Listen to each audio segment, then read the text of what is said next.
I want to turn the floor over to you at this time. Well, thank you, President Dr. Kimber, and to all of you on the board. I wanted to personally make this appeal from National Action Network and Martin Luther King III and Andrea Waters King, that we've been moving around the country organizing to deal with the question of redistricting when they have used the Supreme Court now to redraw lines that will in many ways break up majority black voting districts. It means that they dilute the strength of our community. It will cost probably 19 members of the Congressional Black Caucus. But as important, if not more important, it will not address the needs of those constituents because they don't have a block vote to say we're going to put in somebody that wants to do what is right for us or not. June the and 10th, that does not necessarily all the time. Black Music Month. Black Music History Month, to be exact. Do you know what time it is? It's Al Sharpton's time. And for the next 3 hours, here's time to put aside all pretenses, deception, denial, or fronting. The time has come to keep it real on Keeping It Real with Reverend Al Sharpton. A very good afternoon to you all across the country. And good morning to our West Coast listeners. Welcome to those listening on Sirius XM, Channel 126, The Urban View, where talk empowers and becomes action. I'm coming to you live from our National Action Network corporate headquarters in New York. For the next 3 hours is Witness Wednesday. Witness Wednesday. Do you got something you want to witness about? Let's call Wednesdays Witness Wednesday this week. Witness about your view on what's going on in the country with redistricting, with the war in Iran, with affordability. Can I get a witness about Black History Music Month? Can I get a witness about what's going on in your town around the question of affordability and job? Can I get some witnesses on where we are and where we need to go? So I'm looking for some Witness Wednesday witness folks that'll testify under truth. I'm not going to swear you into oath, under the truth of how you feel. And it is Warrior Witness Wednesday. Warrior Witness Wednesday. We have warriors that listen to this show and warriors that fight. They talk on the air and then they go out and do things. You got a lot of people that run their mouth and don't run their feet to get anything done. It's like James Brown used to sing, it's like a dull knife, just won't cut it. Talking loud and saying nothing. You know, a dull knife can't cut hard butter. Can't cut loaves of bread. Dull knives. So you need to be a sharp. And if you're going to be like a sharp knife, you got to have a strategy and you got to know exactly where to slice. So that's why a Warrior Witness Wednesday is important, because everybody with well intentions does not have a well thought out strategy. You meant well, but you didn't do well.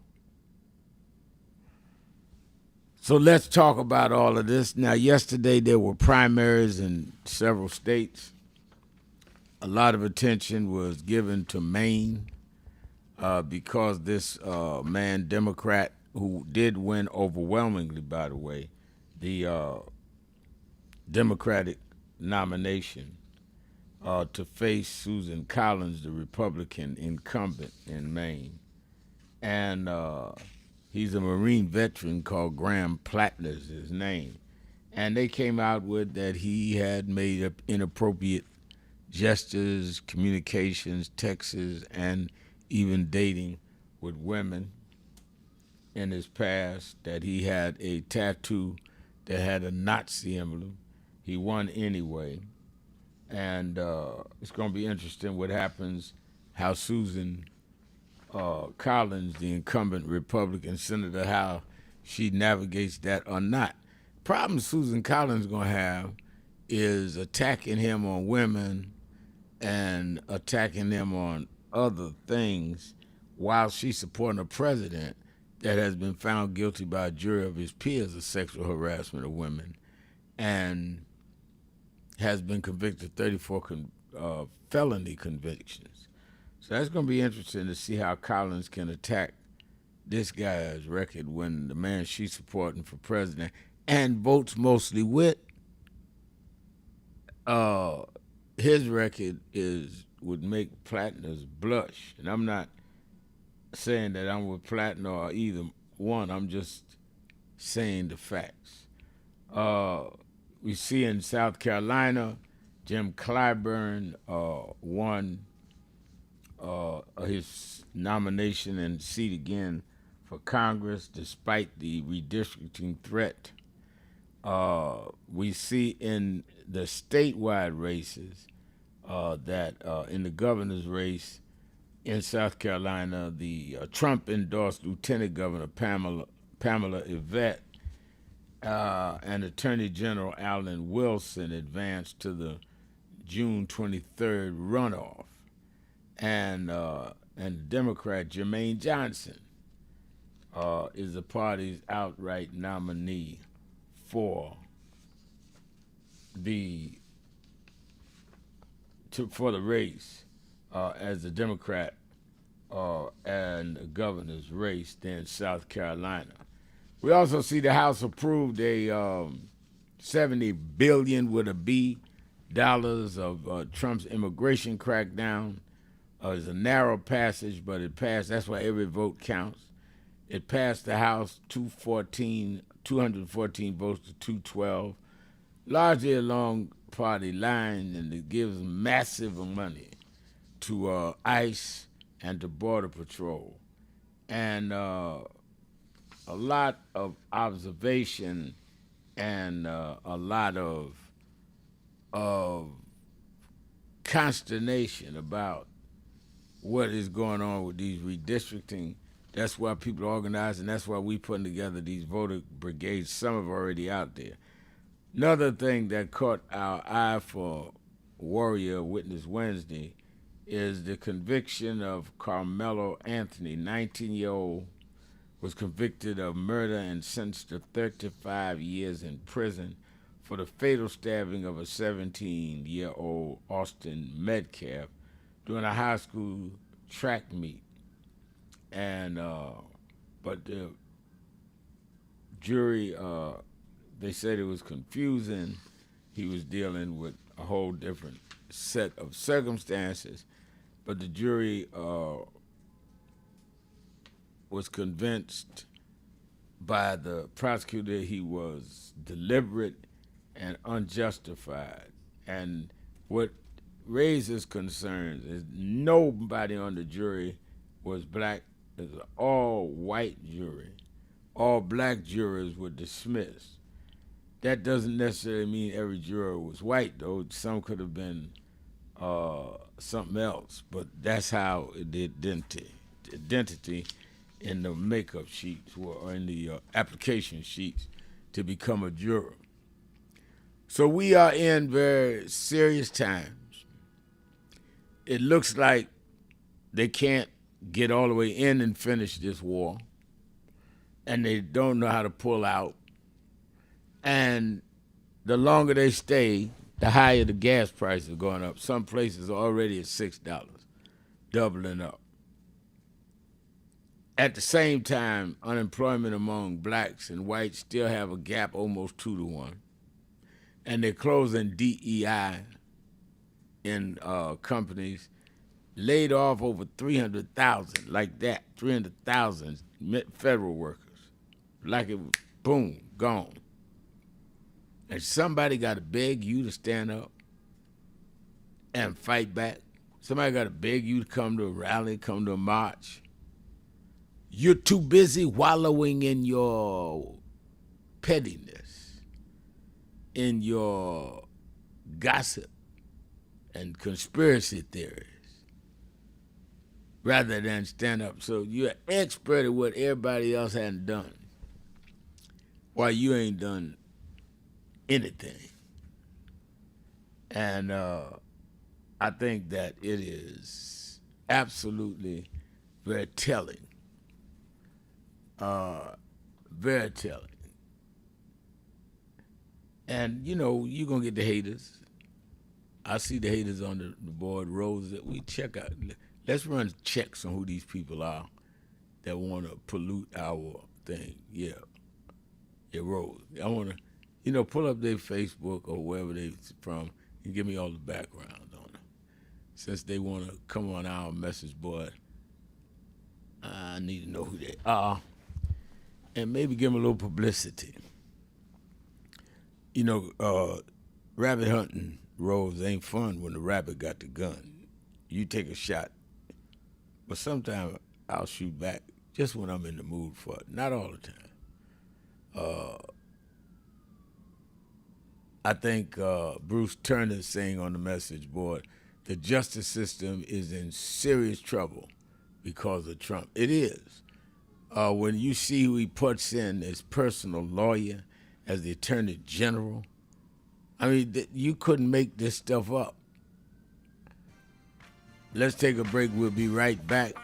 Let's talk about all of this. I need your phone calls lined up now. 1-877-532-5797, 1-877-532-5797. Sharpton, keeping it real. Be right back. Keeping it real. Keeping it real. And I think that is extremely important about the funding. But I also want to add how they're changing what can be taught. You have states outright saying you can't teach black history and you can't teach certain other histories and the curriculum. You have this administration that is literally taking out exhibits from the Smithsonian. So we have not only an education problem in terms of resources, we have an education problem in terms of curriculum and what people are being taught. So I have one grandchild, 6-year-old. When he gets to high school, it may be just against the law for him to learn about certain parts of American history, which includes blacks. We want to talk about slavery. We want to talk about the good side of America. Well, what does that mean? That's not history. Everything was not good. And I think that that is the threat that we've got to fight, which is why we've got to fight with the courts and the streets, because they're literally changing the textbooks as we go. As they do that, they change the opportunity, because then the fight against affirmative action is not having access to these institutions and telling these institutions, this whole fight around DEI, which they did, started in Harvard with a black woman president. Started with them saying you can't teach diversity in an Ivy League school like Harvard. It didn't start in Little Rock at the high school. This fight, this time, was Harvard.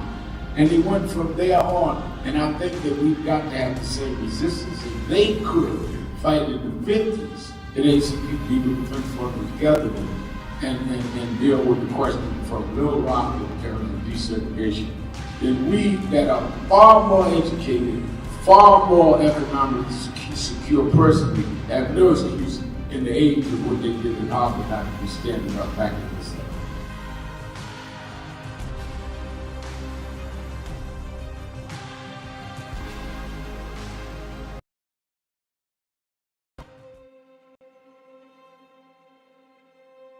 In 1929, a child was born who would one day awaken the conscience of a nation. Dr. Martin Luther King Jr. did not inherit a world ready for justice. He inherited a world resistant to it. Yet through faith and fearless leadership, he transformed struggle into strength and vision into movement. Yes, we're on the move and no wave of racism can stop us. Yes, sir. The burning of our churches will not deter us. Yes, sir. The bombing of our homes will not dissuade us. Yes, sir. The beating and killing of our clergymen and young people will not divert us. Yes, sir. The wanton release of their known murderers will not discourage us. We're on the move now. Yes, sir. Like an idea whose time has come. Yes, sir. Not even the marching of mighty armies can halt us. Yes, sir. We're moving to the land of freedom. Yes, sir. His dream was never meant to live in history books. It was meant to live through us. And today, that vision still lives.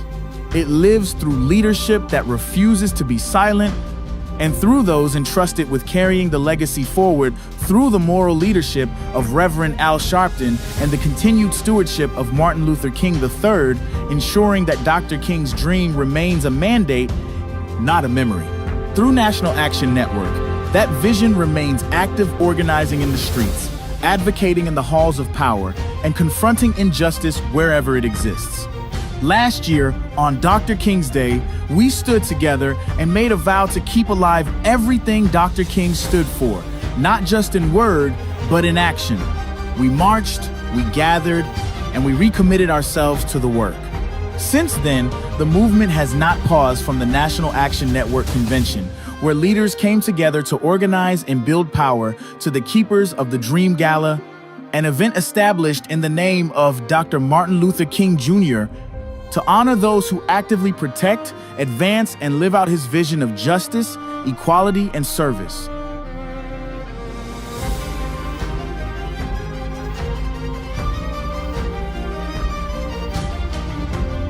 It is especially meaningful to remember that Mrs. Coretta Scott King was honored at the very first Keepers of the Dream Gala. A leader who has protested injustice with a passionate, unrelenting commitment to nonviolent action in the spirit and tradition of Martin Luther King Jr. And I am talking about your leader, our leader, the Reverend Al Sharpton. And she did more than honor the dream she protected. At the 2000 March on Washington, Mrs. Coretta Scott King charged Martin Luther King III and Reverend Al Sharpton with the responsibility of carrying forward Dr. King's vision, ensuring that the movement would remain alive, relevant, and unafraid. And to see them today here warms my heart, because indeed the future of our leadership is in good hands, especially with all the others who are here in support of them. And I want to ask first that Martin Luther King III come forth, and then Reverend Al Sharpton. These young men have done an outstanding job, and we need to continue to support them. I will be there with them, even though I may not be able to walk all the way, but if I have to go in the wheelchair, that'll be all right too. I'll be there. Thank you. God bless you. And 25 years later, they still stand together.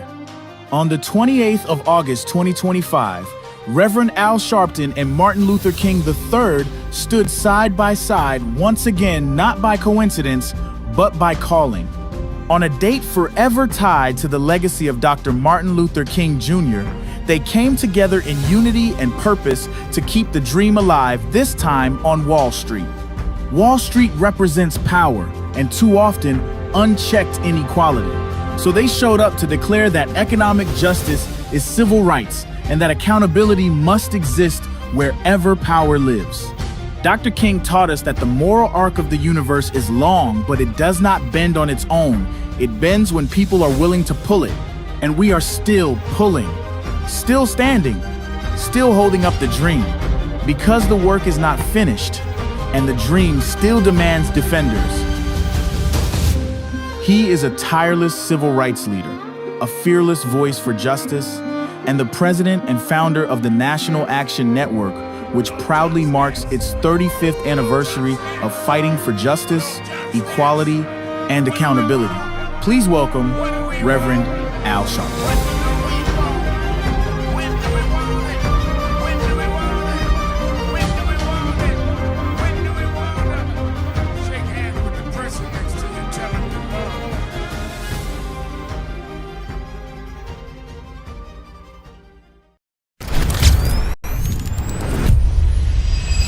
This organization has been on the front line.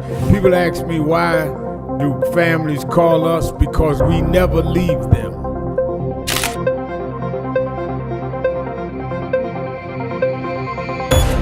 No justice. No justice. What do we want? What do we want? What do we want? When do we want it? When do we want it? When do we want it?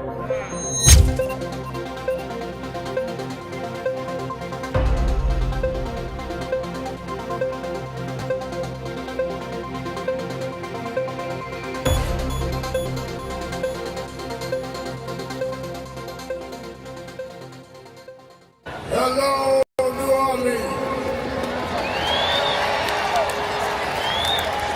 Let me tell you straight. They did not think we could come and be here tonight. They cut budgets and advertising, but one black man, Rich Newton, said, I don't care. My families come together every 4th of July weekend, and Essence will happen, because that's who we are. Give a big hand to Rich New Dennis for bringing us back.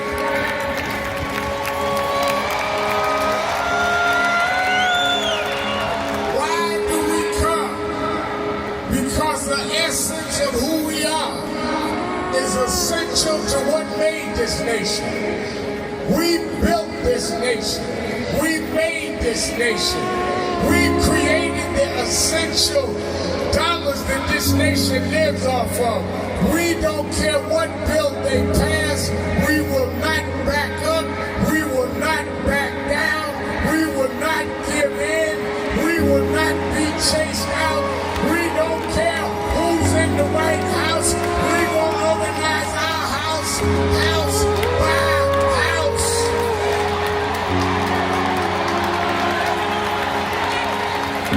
We came over the Middle Passage. We survived slavery. We survived Jim Crow. Don't you give up now. Don't you turn back now. Stand up, black man. Stand up, black woman. Reclaim your dignity. Keep it real. So we stand. I am your host, Reverend Al Sharpton.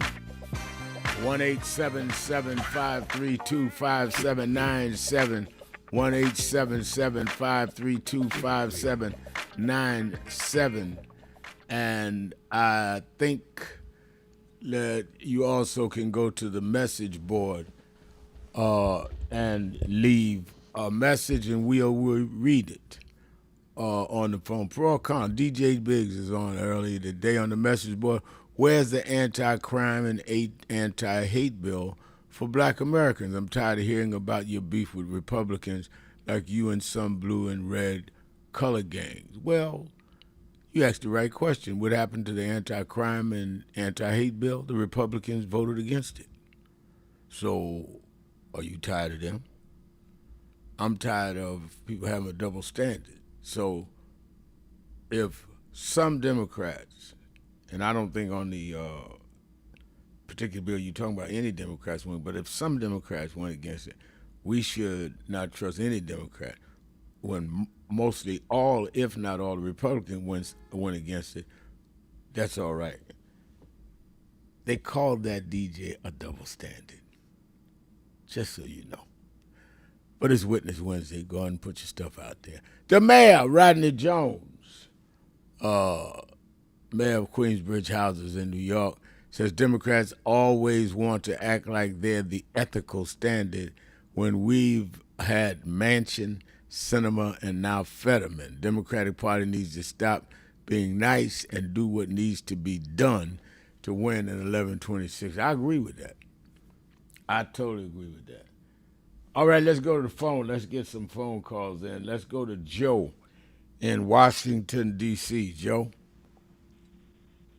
Good afternoon, Mr. Sharpton. How you doing, Dave? I'm doing well. Great.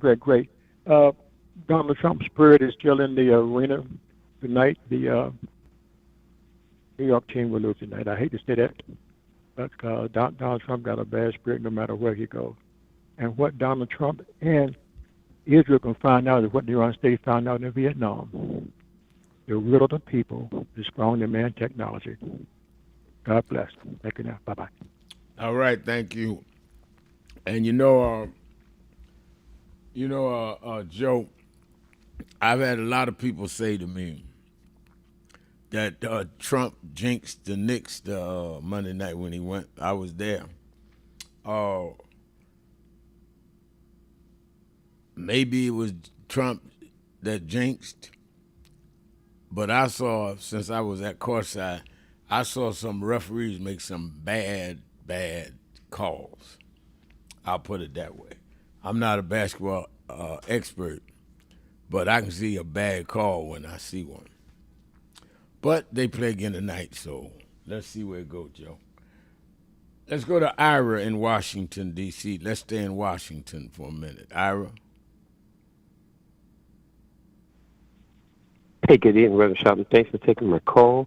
I'm just going to do something, brush on something real quick. What it is, I had a public service announcement for people voting in the southern states. I would like them to pay attention to how they are directed to their voting machines.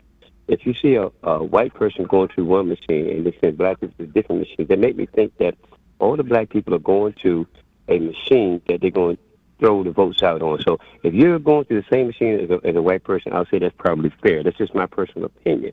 So I'll go with that. But I want the people in the southern states, or states that they have, racial, disqualifications, check how you're voting and watch how they do it. And my second thing, I had an article that I read.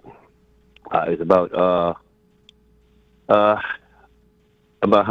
Trump has stepped up and got this person from the Heritage Foundation to run or infiltrate the Federal Reserve. I've heard that. His name is Paul Winfrey, and he's got two individuals, Daniel Hill, who's from the Heritage Corporation, he's the operative, and they got them in there in the Federal Reserve. So they're trying to do something with our money or people's money is what I'm thinking.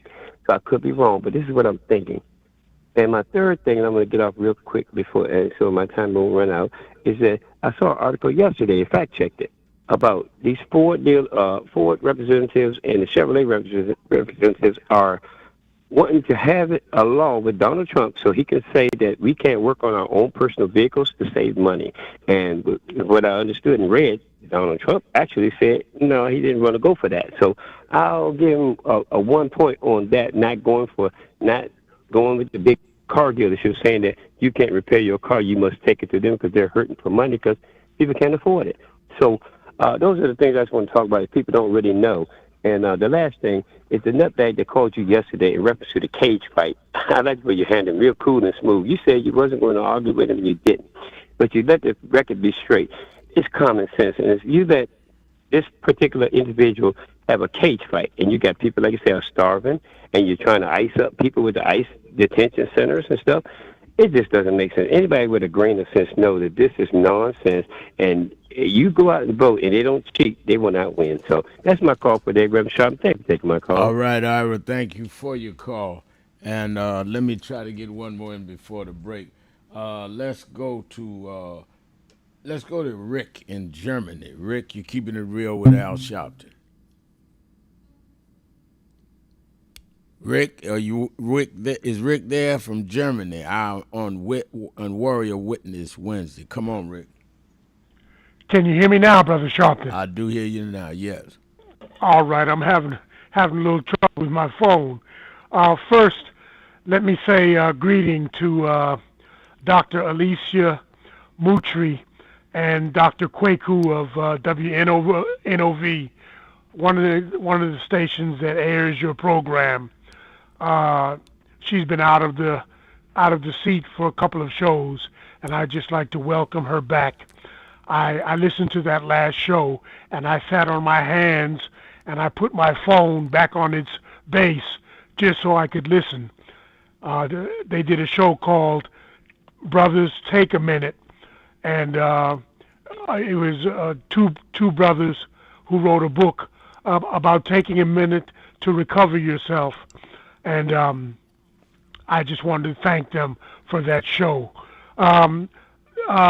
my comment and question to you today, Brother Al, is I'm watching a Miss Myria Cahill of Northern Ireland on CNN. She's a journalist and a former Irish senator there in Northern Ireland. And they're showing images of riots and fires. And I'm wondering, is that got anything to do with the way black immigrants are treated there in Northern Ireland? I have not seen it. I've been to Ireland, and I know of the treatment that people say against black immigrants, but I don't know if what you're looking at is connected to that or not. But thank you for your call. Let me take a break. I'll be right back. Keeping it real, keeping it real, keeping it real. Warrior Witness Wednesday and Black History Month. Y'all still can tell me your 3 R&B songs that you think are important in black history. Let's take a break. Be right back.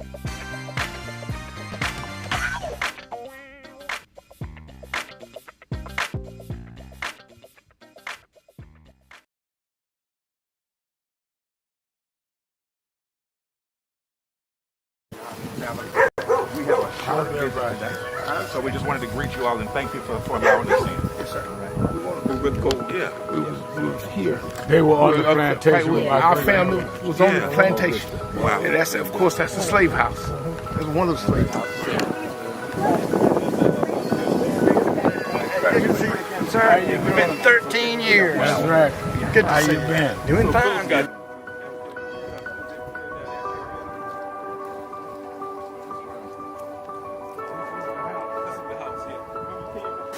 Last time, and we Alexander Sharpton.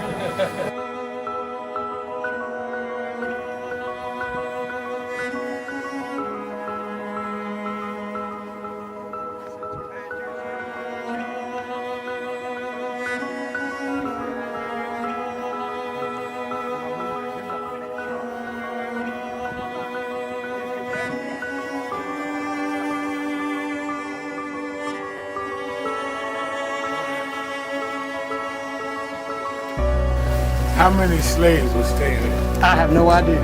This is where they would have a slave. Yeah, that's when exactly. That was exactly.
The 2 people that most influenced my life were from South Carolina, James and Jesse.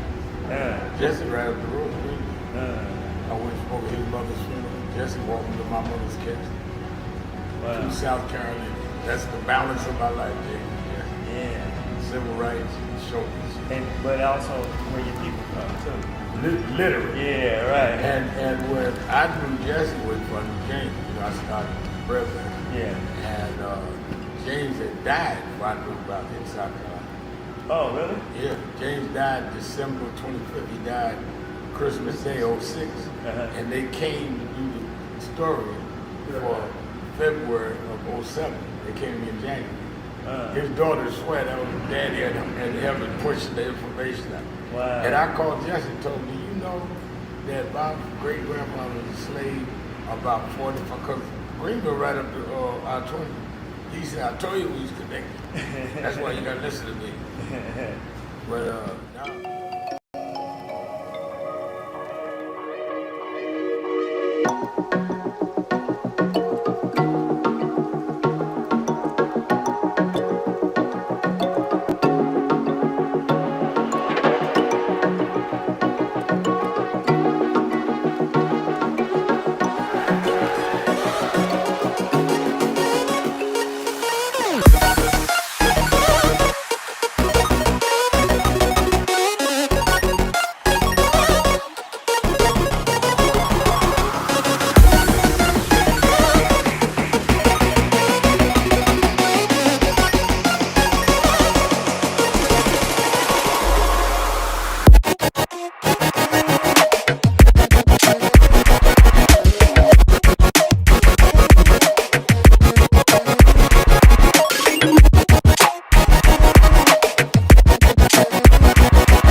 Reverend Al Sharpton and Black Music History Month.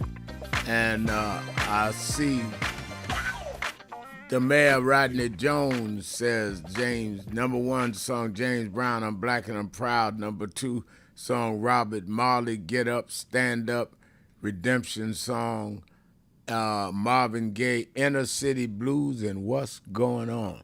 I like all three of your choices, Mr. Mayor. And Donald Trump, according to Cedric Cooper, Donald Trump, when he opens his mouth in a news conference, he certainly just don't know what to say. Yeah, I don't think we can get much argument out of that. DJ Big says creating organization after organizations ain't going to solve anything. Where's God in these organizations for all these years? God is in some of the organizations and not in others. Churches are an organization. Faith-based groups are organization, DJ.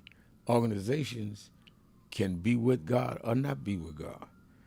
If organizations were not with God just because they're an organization, then all of the organizations that come out of biblical references are wrong. I mean, think about what you're saying before you be writing. That does not make a lot of sense to me. I bet if you're a member of a church, that's an organization. Or if you got converted in one, that was an organization. You're only talking about the organizations you disagree with. That doesn't mean because you disagree with them that God does. Well, thank you for writing. It is Warrior Witness Day. Let me remind you on Warrior Witness Day, Black Music History Month. Watch Politics Nation with Al Sharpton live at 5 p.m. Eastern Time on MS Now, and I'm certainly going to be I'm going to do something on Black music history this weekend. I'm also going to deal with what the results mean from the primary, and what does it mean if the Democrats win or the Republicans win the midterm elections. I'm going to deal with a lot of that this weekend. Also, I want to deal with a couple of criminal justice cases. So I have some of the senators on, and I think one of the governors. It's going to be a very important weekend for you to watch Politics Nation with Al Sharpton live at 5 on MS Now. Also, I want to encourage you all that are in the New York, New Jersey, Connecticut area to come to the Saturday Action Rally. It is nothing like it. You'll get inspired, and you will get the opportunity to not just talk, but be a part of our building, our voter brigades, where we're going to pull out voters and encourage them to vote and be there to help them make easy passage in and out of their voting sites, where we're going to be dealing with a lot of our anti-DEI. We're in over 100 weeks where we're picketing firms, companies, particularly Bill Ackman, who's been against DEI. All that we do at the Saturday Action Rally. Be there. One guy told me, I just heard you say on the radio, I came once and I've been coming ever since. He said, I thought I wasn't going to like it. Saturday mornings in Harlem at our temporary place. We're at the historic Mother AME Zion Church on 137th Street, Lenox Avenue, for you in the tri-state area. For you that are not in the tri-state area, you can watch it live on Impact Television, or you can watch it on nationalactionnetwork.net or YouTube/NAN. And I've been in meetings much of the morning. I did Morning Joe the last hour, 9 to 10, and then been in the office in meetings, mostly around the march on Washington, August 28th. We're putting the details together. And a lot of you are signing up saying you want to organize a bus, you want to know where buses are, you're coming on your own.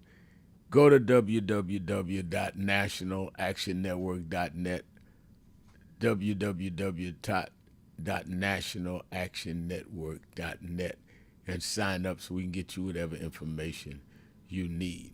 Martise Chisholm says the staple singers, I'm Just Another Soldier, and Mahalia Jackson, How I Got Over. Well, Martise, I used to hear Mahalia when I was a boy preaching. I preached a couple of her concerts, and I'd love to hear her sing How I Got Over. My soul looks back in wonder. How I Got Over. I love it. I love it. I love it. All right, let's go to the phone. Let's go to Tommy in Chicago, Illinois. Tommy? We lost Tommy. Tommy gone. Let's go to JT in Milwaukee, Wisconsin. JT? Yes, sir. Good afternoon, Reverend Sharpton. Good afternoon. Reverend Sharpton, I owe you and your call screener apology. Because the last time I called in, I was kind of like intoxicated. So I owe you and the call screener an apology, sir. So please accept my apology. I accept your apology. Yes, sir. I'm just an old war veteran, served in Vietnam. So don't get mad at me, Rev. But you know what, Rev? You know what? Get my irks. When you have this president and those Republicans, they cut funding from SNAP program, from the WIC program, everything you can think of it when it comes to, poor people trying to survive and make it the best way they can, especially with these whatever going on, Kirk and whatever he's doing, make gas prices go up, food prices go up, and people are trying to find a way to survive.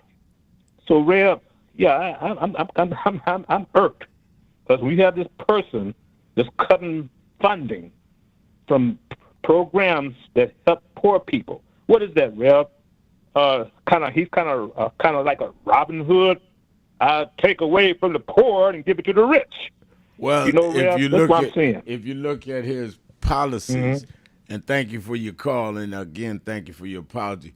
Look at his policies. He has absolutely taken from the areas you said, SNAP programs, Medicaid, Medicare will not renew the Affordable Care Act, and getting tax cuts to the rich. So that's exactly what he's doing. And the question is, what are we going to do about it? And I think that we need to really examine ourselves. Let's go to Ray in Cincinnati, Ohio, the Buzz. Ray? Is Ray there? Yes, sir. Thanks for taking my call, Rev. Rev, before I start, I want you to kind of do me a favor. You don't have to do it today. It doesn't have to be tomorrow, this week. But at some point, can you explain to the people that Project 2025, this is going into its second year. Do you know what's in store? Can you explain what's in store for the following 2 years if the Republicans get back in? Because I'm sure there's more to come, and I'll leave it at that. You can do it whenever you want to. All right. Well, Rev, I think we should have a guest on that's an expert on Project 2025. I've read a lot of it, but I know people that have dissected it. That's a good idea, so they can tell you exactly where in 2025, Project 2025, that they have already initiated, and then where is it going. I think that's a good. In fact, I should do it on the TV show as well. That's a great idea, Ray. Yeah, and I think, like I said, they should do it before the midterm so they know what's at stake. But let me say this, and I told our host on the Buzz this morning, we were talking about Maine's Susan Collins. They asked her, "What do you think about your opponent?" She goes, "Well, the accusations are disturbing," but they didn't come back and say, well, what about Donald Trump and what he's done and the people he's endorsed? These reporters never come back with an answer to a ridiculous answer that they asked these Republicans. Like you said earlier, she's got an answer for that. You're going to support Trump, but then you're going to come down on the guy that's running against you. But let me say this about Stephen A. Smith. I thought he was a Republican. Over the past years, he's always leaned Republicans, but I think I know why he said what he said against Trump, because Donald Trump, Stephen A. Smith works for ESPN, which is either under the umbrella of ABC that Donald Trump cannot control, because there are no deals that involves ABC. So Stephen A. was free to say what he wanted to say, and what he said was right. Donald Trump is a jinx. If you look at the New York Knicks won 13 straight games. Now Donald Trump comes into the Garden, and then they loses. Friday the 13th, that's not considered a good day. So, in my opinion, Donald Trump jinxed the New York Knicks, and we had some on our local station. We had some guy. He tried to explain why Donald Trump is not a jinx and why the New York Knicks lost. So, he was already a MAGA Republican. But you're going to try to explain why Donald Trump is not a jinx? I'm like, and this is a black Republican.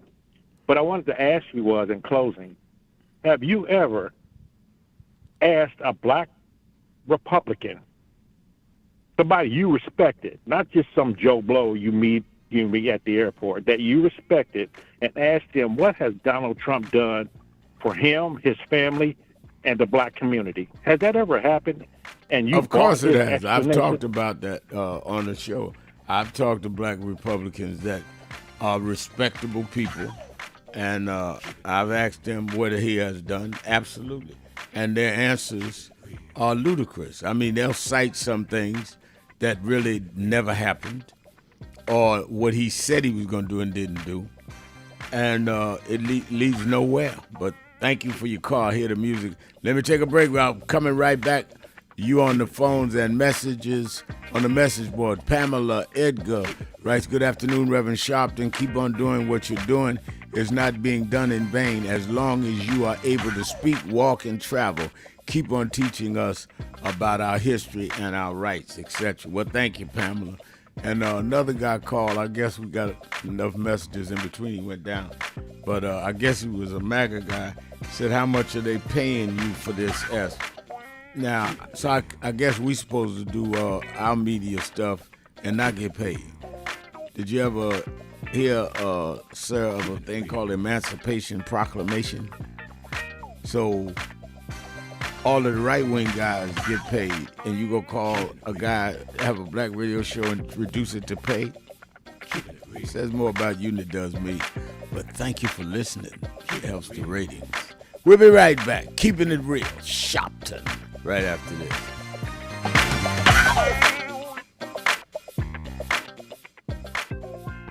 Breaking news.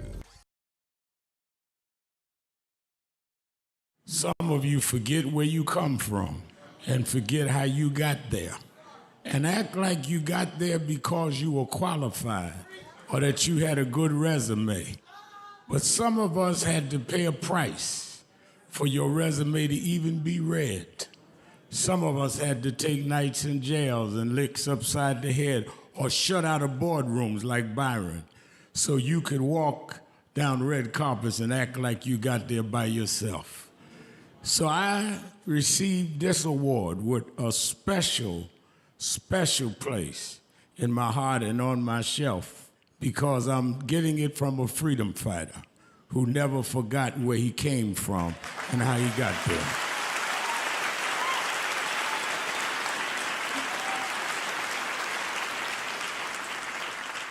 Yes, we've come a long way.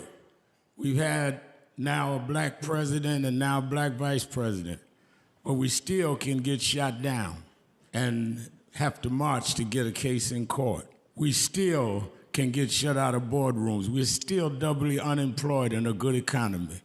So we're gonna have to keep marching. And I thank not only my family, a mother that raised me by herself, but I thank that lady at the end of the march that knows she won't be on TV that night and knows her name will never be in the paper, but she believed in me enough to get at the end of the line and make me look good. Because Dr. King used to say, if you call a march and no one shows up, you just going for a walk. And I want to thank those that marched with me. 32 years ago, here in Los Angeles, we marched. And then many years later, with George Floyd and others, we're still marching. And I'm going to keep marching. I'm going to keep agitating. And I'm going to keep going.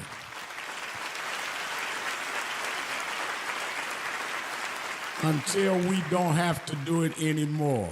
Eddie, known you a long time. Mariah, Chris, and your kids. And I promise you this. The only thing that I really live for is I get up with this dream that every bigot, every racist, everyone in this country that hates will say, damn, he's up again.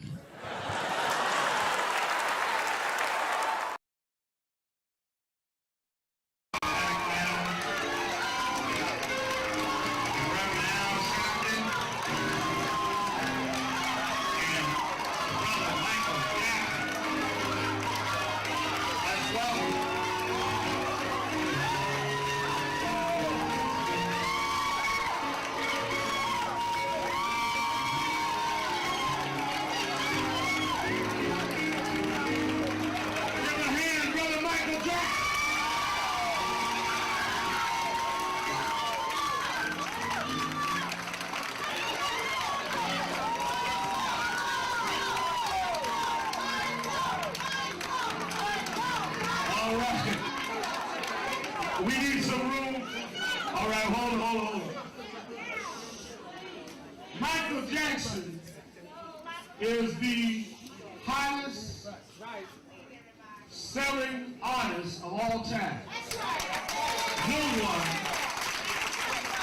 No one has sold more records in the history of the planet than Michael Jackson. But Michael Jackson said to us, he did not want to just raise the issue of what's happening with him.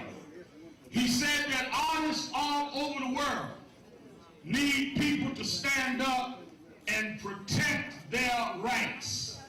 And he said, Reverend, if we're going to stand up, if it's for all artists, I'm there. As you know, there's a big rally his fan club is doing this afternoon. But he said, I'm coming to Harlem this morning to meet with community leaders because we want justice in the music industry for all artists. Now there'll be some that say, oh, Michael, are you doing this only because of your situation? Michael came to Harlem 2 months ago for the DNC. Now he comes for his own peers because we discussed it. Kathy and I talked about how we watched James Brown struggle, Little Richard struggle. We've seen artists, black and white and Latino struggle. Somewhere this has to stop. We do not buy records. We do not buy CDs to give money to the company. We buy it to support the artists that we like. And we want the artists to be free. We don't want the companies bigger than the artists. We want the people respected and the stars that we make stars to shine in the galaxy for us. And let me say this is the 4th of July weekend. Michael Jackson is an American story. Him and his family rode from Gary, Indiana to where he's an icon all over the world. Didn't no one give him anything. He sung, he danced, he created, he produced, he spent hours in the studio. No executive did that for him. You do not have the right to take from someone what you didn't put in them. He created where he is. We appreciated it. We didn't hear about Michael when he got to Sony. We knew Michael with ABC when he was in Gary.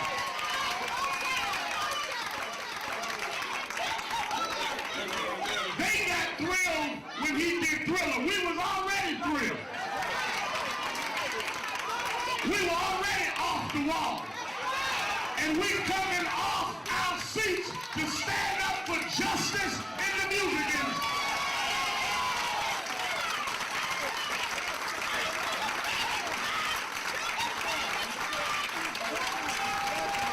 And let me say one more thing. I don't need that loud talking. Now we're on the rail. I want people to hear the message. Let me say something. I read one newspaper said, well, the record company saying they're going to wait and put out the best of Michael Jackson. You can't put out the best of Michael Jackson because the best of Michael Jackson is yet to come. He's still creating. He's still innovating. He's still the king. He's still ours and we're still his. Fans all over the world. Thousands came out in London. Thousands will come out in New York. All over the world, we're going to make it clear that our artists should not be paying back things they had no input in. The promotion budgets. James M. Two-Way will lay it out. The video budgets. All of this is charged to the artists, yet the artists have no discretion on what to say. So if they want to buy an ad with their friend, Michael can't tell them buy it in Jet Magazine. Because they decide the budget and charge it to the artists. That's why many of these artists have no money at the end of their career. But he wanted to fight while he was on top. So it will help your child not have to fight one day to go through what they've had to go through.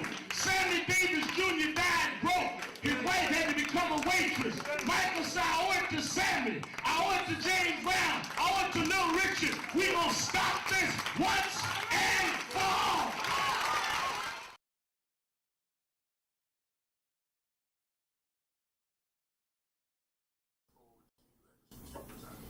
Well, thank you, President Dr. Kimball, and to all of you on the board.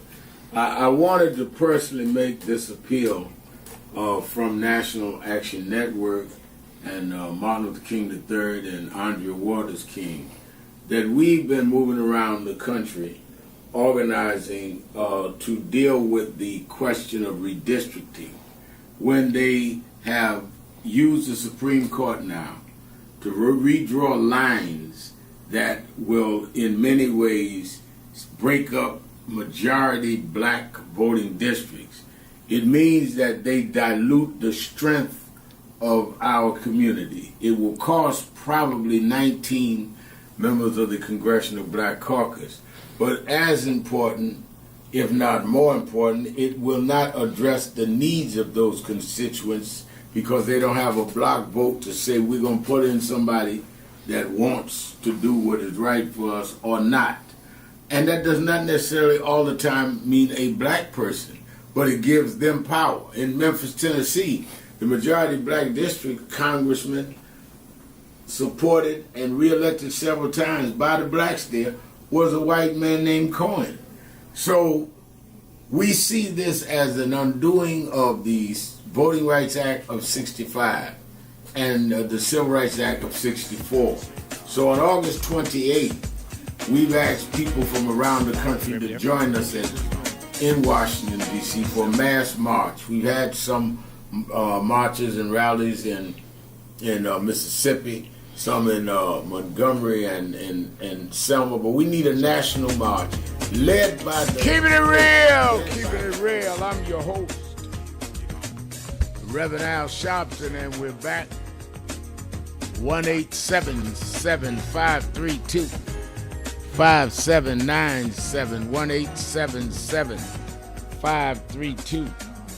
1-877-532-5797. Or you can send a message on the message board at www.nationalactionnetwork.net. Terry Murray says, we must ask ourselves why the Democratic Party gets over 90% of the black votes. What's the value of the black vote in our community? It's very interesting, Terry, because the exact same wording came from two other people.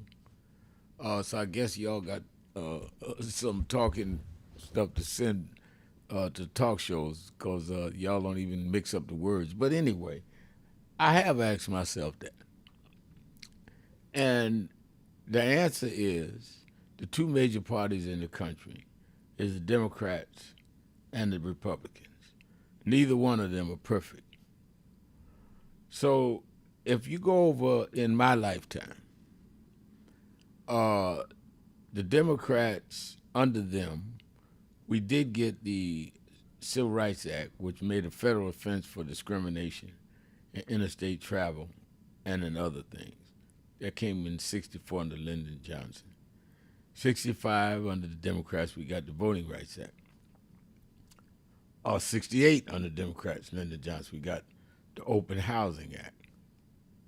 Then Nixon came in for his he was elected twice. He had to leave because of Watergate. We didn't get nothing. Nixon was succeeded by Gerald Ford. We didn't get anything. Jimmy Carter came in.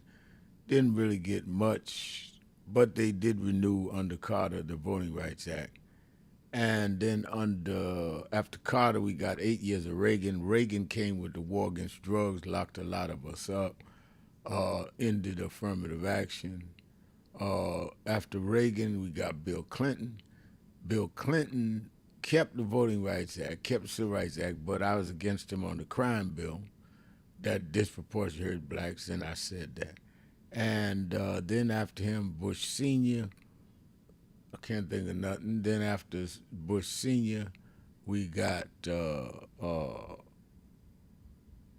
after Bush Sr. is where Clinton was, that's right. And then after Clinton, we got Bush Jr. And after under Junior, we got he ignored Katrina until 2 or 3 days, and sent us in a war for weapons of mass destruction that wasn't there. Blacks got killed.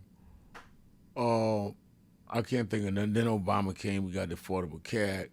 We got the policing commission that put cameras on police. And then we got Trump.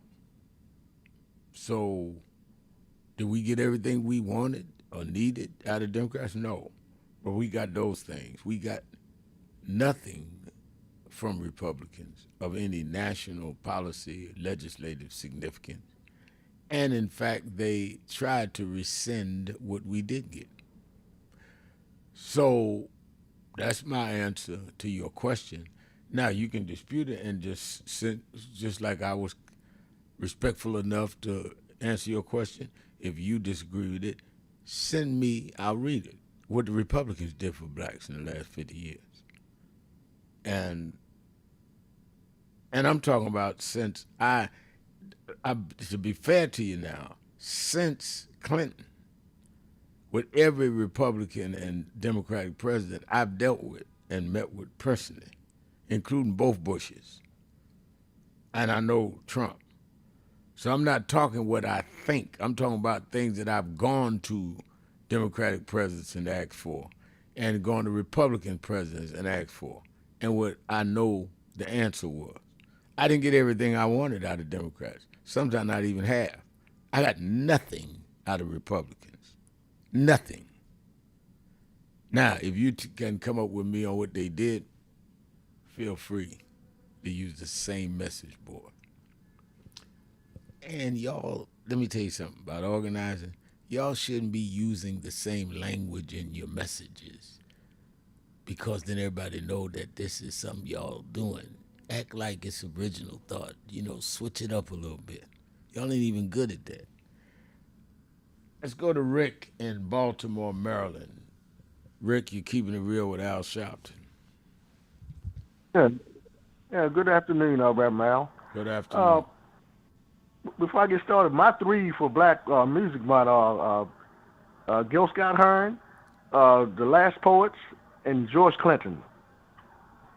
Although I know The Last Poets might be a little strong for some people. Why?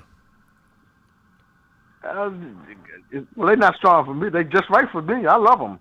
I do too. I grew up listening to Last Poets. Revolution will not be televised. I grew up Last Poets right here in New York. I don't see why they're too strong. But anyway, let me say this. We talk about black people vote 90+% for a Democrat, but the Jews here, they vote 75 to 80% Democrat, but nobody never brings that up. Nobody brings it up because it don't fit. Anytime, Rick, people all got the same exact language, they're absolutely carboning each other and working for something. We are in the midterm elections. They're going to tell people to try to flood Black Talk Radio, and I'm on all over the country, so you're going to get that. But what they don't understand is I like them asking me the question because I can answer them. And so that the people that are trying to confuse us say, yeah, okay, fine. Answer them then. Switch up. Tell us what the Republicans have done. And it's not like the Republicans don't tell you they're against blacks, that they're against affirmative action, they're against diversity, they are against police reform. They tell you that. So it ain't like somebody making it up. The good thing about Donald Trump, Rick, is Donald Trump will tell you he's not on that side. So they ain't even, the first term, let me say this and I'll let you finish. First term, we at least saw Omarosa in the White House. You don't even have a Omarosa in the White House this time. He ain't even pretending like black folk got something to do with it. You're right. But I'm listening. You familiar with Larry Elder, that black mega Republican? Yeah, I've heard of him. Yeah. Yeah. Well, I was listening to his show the other night, and he was saying that George Floyd died of an overdose. That cop didn't kill him. Is that true? First of all, if George Floyd died of an overdose, then why didn't the cop's lawyers present that evidence in court where he got convicted, state and federal? He had 2 trials, found guilty of both. So you telling me this boy Elder knows something that the police lawyers didn't know? It's ridiculous.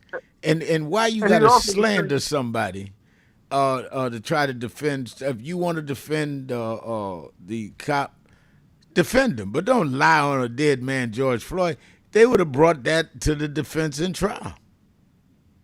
And he was also saying that George Floyd was saying, "I can't breathe," before that cop slammed him to the ground. Well, then what videotape he have? We have the videotape where he said that with his knee on his neck. Did they have a video before that? I don't know, but if you're familiar with Larry Elder, you know he's far right. Well, he loves Trump. I know that. I know he loves Trump and all that, but you ain't got to make stuff up. I mean, come on now. The lawyers would have proven that, and they would have had the tape. Come on. Larry's supposed to be better than that. You could come up with something better than that. That's easily checked. But thank you for your call. Let's go to the phone. We're coming back. Let's take a break. Be right back. Keep it real. Sharpton. Be right back.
So who is Al Sharpton anyway?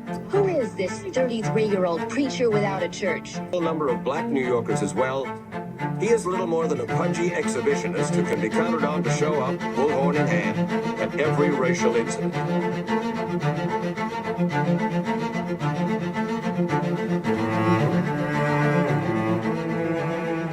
I often quote Mark Twain saying, "The 2 most important moments in life is the moment you are born and the moment you find out why you were born."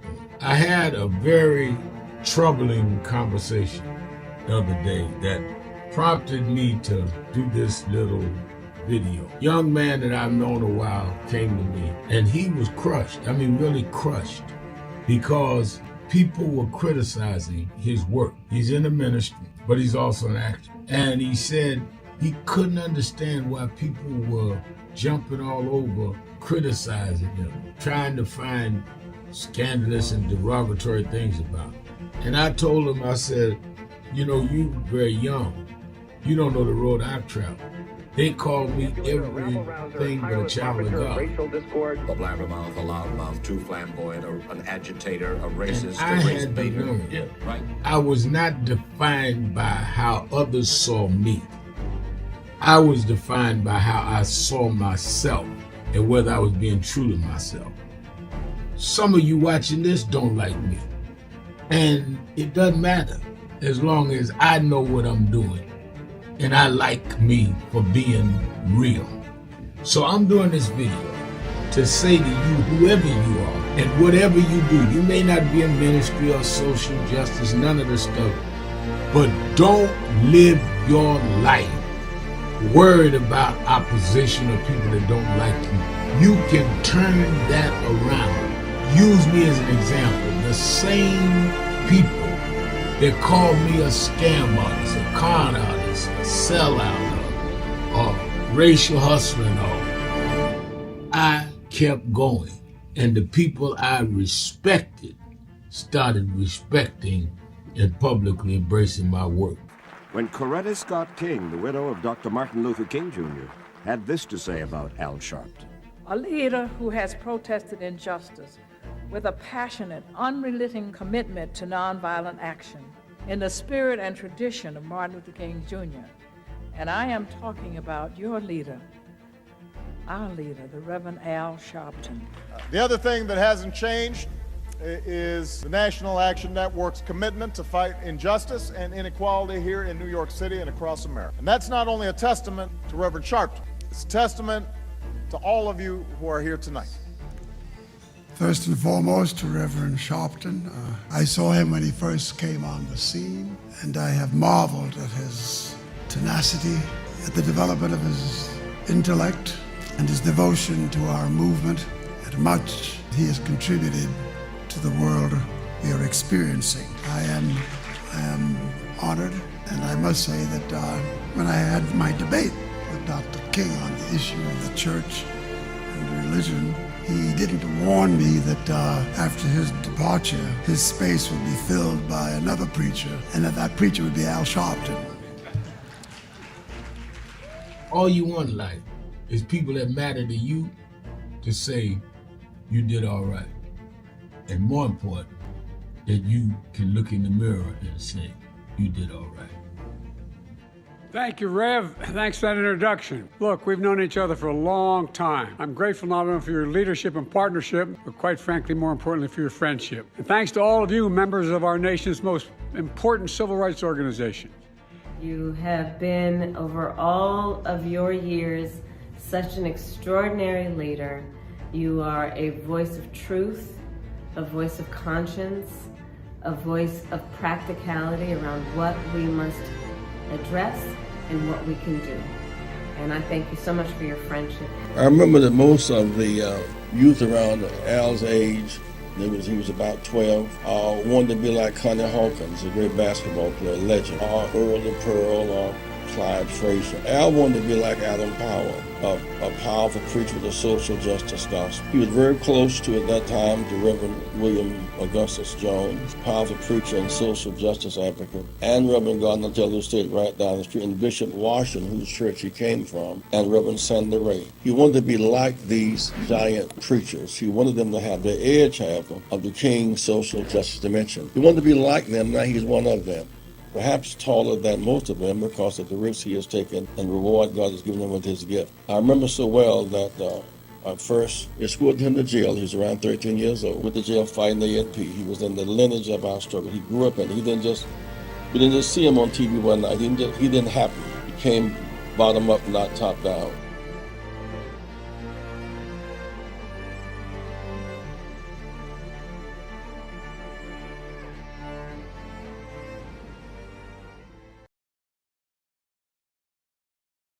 But Reverend, it looks bad now. Look at Iran. Look at what's going on in Minnesota. Look on. Yeah, but I was raised by them to realize that after storms, if we do the right thing in the storm, if we organize, if we register, if we do what we're supposed to do, there's always a rainbow coming out. The rainbow don't show until the storm is over. The rainbow gonna come out in November. The rainbow gonna come out in 28. We're gonna fix these tricks in 26 and march through the gates in 28. We didn't come this far to turn around now. We won't go back. We won't go back. We won't go back. Many people cannot focus because they have not really come to terms with their calling and life purpose. In order to focus, you must also be clear on what you're focusing on. So if you're not clear on your purpose, if you're not clear on your life's calling, then focus on seeking that. Because if you just read the ways and roads you traveled that you didn't even choose, that were sort of just laid out for you by God, in that it's telling you, speaking to you about what your purpose is, what you were born. Keeping it real, keeping it real. I am your host, Reverend Al Sharpton, and we're back. 1-877-532-5797. 1-877-532-5797. Sharpton, keeping it real. Let's go to Tommy. I think Tommy called back from Chicago. Afternoon, Sharpton. Good afternoon. To your listening audience. Rev, don't you just love it when the more truth that comes out, the more the clear objective that is shown, people are still acting like they're cuckoo for Cocoa Pops. I mean, Rev, at such a moment, at such a time as this, watch this. Here in the city of Chicago, would you believe you going to a Board of Education meeting to a school where 3 students have been murdered, lost their lives, and their names aren't even mentioned. And in fact, they tell you can't even record. The fact they say they don't want to be on camera. In fact, it's not a public setting. It is absolute, unequivocal insanity.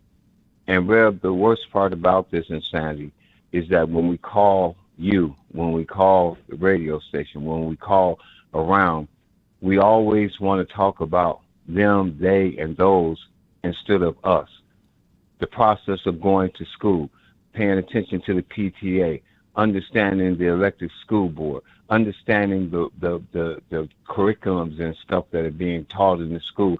And Rev, no matter how much you talk to individuals who call into your radio show, constantly saying over and over and over, I'm sure it is the same way all over this country, that for every advantage, for every program that my people took advantage of, my people excelled, my people showed that all they ever had to do was be treated as human beings. They not only excelled, but they got rid of these programs. And now individuals are running around here not understanding, accepting. As I close, you got a criminal organization dealing with a criminal organization, and what is the sum total of all of this? Running the clock out, few months away now from midterms election, individuals sitting up threatening people, cussing people out. What he did to that news reporter and stuff ought to be concerning for every individual who says they believe in anything called reality. It ain't how dumb can you be anymore, Rev. This is just simply a damn shame. Sorry for the language. I love you, Doc. I love you. Show. Thank you for your call. And you're right. I mean, where is the evidence of them doing a counter to what I'm saying? I guess, the people that was on the message page, I guess they got to get some new assignment because they didn't answer none of what I said. I said, tell me what the Republicans did. I think one did say he had a HUD secretary. And I didn't say that blacks that were in the cabinet. I could have said that. I said what was done. Putting a black in the cabinet, Clinton had blacks in the cabinet. Every Democrat had blacks. Jimmy Carter had blacks in the cabinet. Certainly Obama had blacks in the cabinet, and he was black himself. He had the first black attorney general in the cabinet, and others. So what does that mean? What did they get done? They have a black head of HUD, and housing mortgage rates still disproportionate black to white. I wouldn't brag about that. have a black in the cabinet, and gentrification started under that, and your HUD secretary didn't do anything about it. So come on, don't give me titles. I didn't ask you jobs. All of them gave blacks jobs. I'm talking about legislative and policy results. Did both parties do enough? No. But one did some, the other did against us. So get some good talking points, because, see, when I answered y'all couldn't come back. Y'all ain't no good warrior witness Wednesdays. Y'all got to be able to come right back, because then people won't know that you are working on something or for something. Let's go to Disco Brian in Philadelphia. The word, Disco Brian. Hello, Rev. Before I address the political race to the bottom that I believe we're facing in lieu of Plattner's win, if we could, Rev, for Black History Music Month, I'd like to spend a moment considering the very recent history black artists made on the country charts. Just 2 years ago, Beyonce made history as the first black woman to hit #1 on the Billboard country chart with Texas Hold'em. And then just a couple weeks later, Shaboozie's A Bar Song went on to spend 45 weeks at #1 on the Hot Country Songs chart Billboard, making it the longest running #1 song by a solo artist on the country chart. Did you know that, Rev? I knew about one of them. I did not know about the country artist.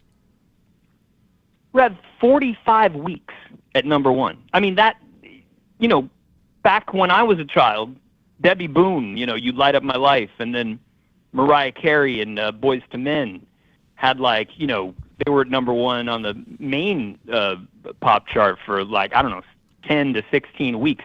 45 weeks, I mean, it's just unprecedented. And it's just amazing. So that's just, I don't know. 45 weeks is found amazing. It's very amazing. Right? Yeah. I mean, and Rev, I also recently rediscovered Charlie Pride's work, the black country superstar who had 29 #1 Billboard country chart hits from 1968 to 1983. And Rev, before I move on to politics, I just wanted to ask, do you ever recall James Brown and you ever discussing Charlie Pride? Did he know of him or listen to his music? I know that. Well, he certainly knew of him. And James Brown, they invited him once. I think he was the first, among the first soul artists to perform at the Grand Ole Opera. And I know how he was all very, very excited about that. And he would listen to country music. I don't remember a conversation about Charlie Pride specifically, but he was from the South. He was born in South Carolina, grew up in Augusta, Georgia.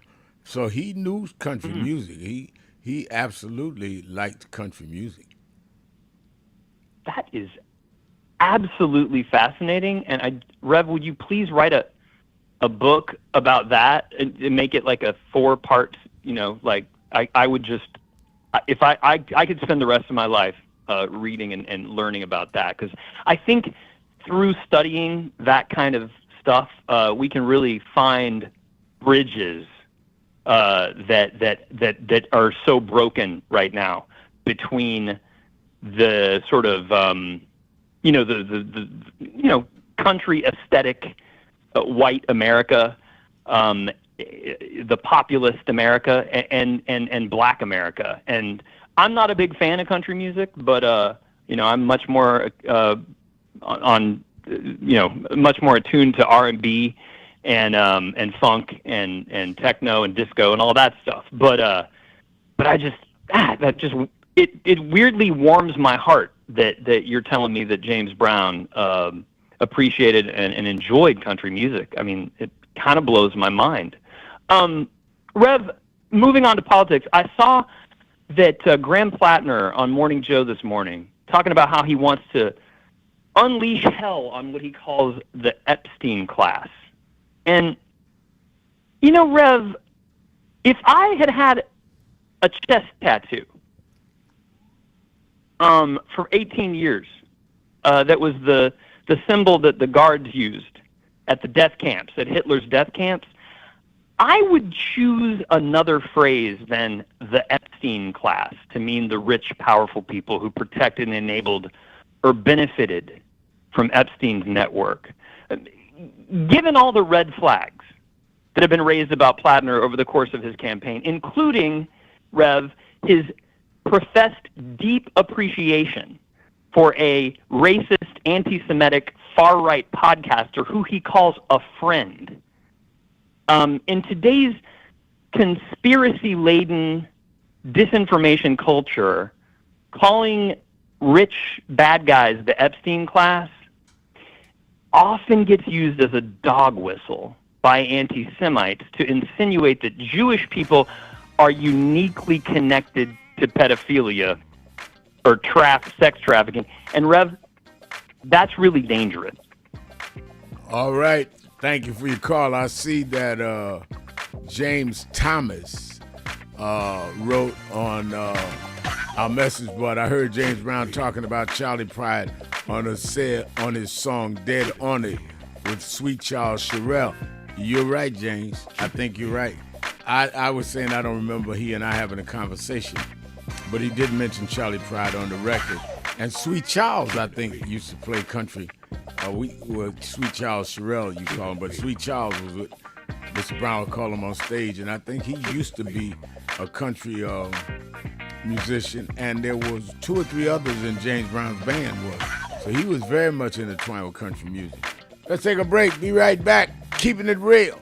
Sharpton Black Music History Month and your views on what's going on in our world politically and otherwise.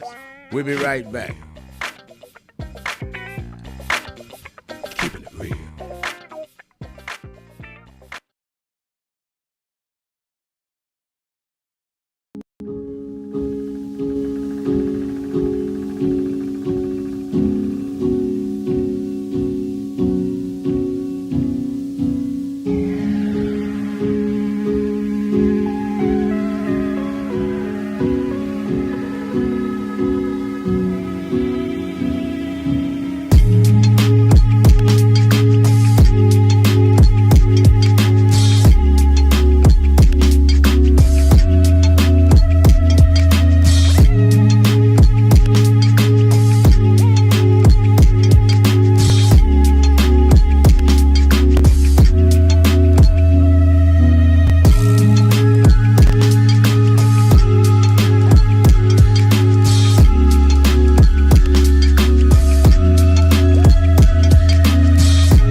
In 1929, a child was born who would one day awaken the conscience of a nation.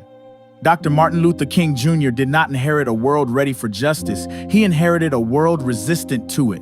Yet through faith and fearless leadership, he transformed struggle into strength and vision into movement. Yes, we're on the move and no wave of racism can stop us. Yes, sir. The burning of our churches will not deter us. Yes, sir. The bombing of our homes will not dissuade us. Yes, sir. The beating and killing of our clergymen and young people will not divert us. Yes, sir. The wanton release of their known murderers will not discourage us. We're on the move now. Yes, sir. Like an idea whose time has come. Yes, sir. Not even the marching of mighty armies can halt us. Yes, sir. We're moving to the land of freedom. Yes, sir. His dream was never meant to live in history books. It was meant to live through us.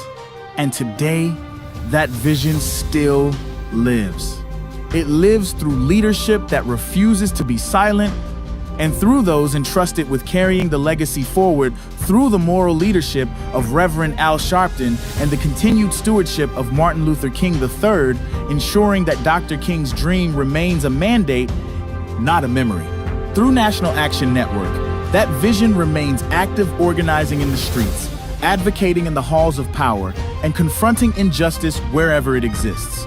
Last year, on Dr. King's Day, we stood together and made a vow to keep alive everything Dr. King stood for, not just in word, but in action.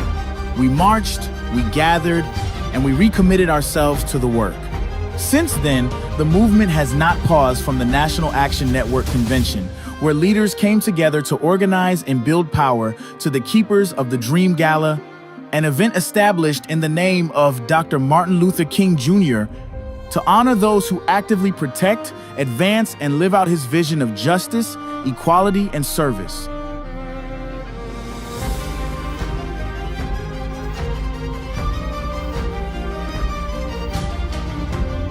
It is especially meaningful to remember that Mrs. Coretta Scott King was honored at the very first Keepers of the Dream Gala. A leader who has protested injustice with a passionate, unrelenting commitment to nonviolent action in the spirit and tradition of Martin Luther King Jr. And I am talking about your leader, our leader, the Reverend Al Sharpton. And she did more than honor the dream she protected. At the 2000 March on Washington, Mrs. Coretta Scott King charged Martin Luther King III and Reverend Al Sharpton with the responsibility of carrying forward Dr. King's vision, ensuring that the movement would remain alive, relevant, and unafraid. And to see them today here warms my heart, because indeed the future of our leadership is in good hands, especially with all the others who are here in support of them. And I want to ask first that Martin Luther King III come forth, and then Reverend Al Sharpton. These young men have done an outstanding job, and we need to continue to support them. I will be there with them, even though I may not be able to walk all the way, but if I have to go in the wheelchair, that'll be all right too. I'll be there. Thank you. God bless you. And 25 years later, they still stand together. On the 28th of August, 2025, Reverend Al Sharpton and Martin Luther King III stood side by side once again, not by coincidence, but by calling. On a date forever tied to the legacy of Dr. Martin Luther King Jr., they came together in unity and purpose to keep the dream alive, this time on Wall Street. Wall Street represents power and too often unchecked inequality. So they showed up to declare that economic justice is civil rights and that accountability must exist wherever power lives. Dr. King taught us that the moral arc of the universe is long, but it does not bend on its own. It bends when people are willing to pull it. And we are still pulling, still standing, still holding up the dream, because the work is not finished and the dream still demands defenders. He is a tireless civil rights leader, a fearless voice for justice, and the president and founder of the National Action Network, which proudly marks its 35th anniversary of fighting for justice, equality, and accountability. Please welcome Reverend Al Sharpton.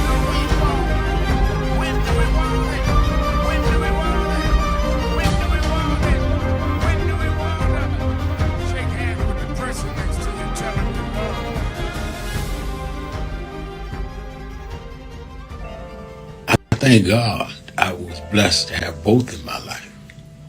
both historic, strong figures. But if I misuse them and listen to not only figures that are not as historic as them, but figures that had nothing to do with the calling and purpose of my life, I would live confused. I'd be double-minded. I'm clear.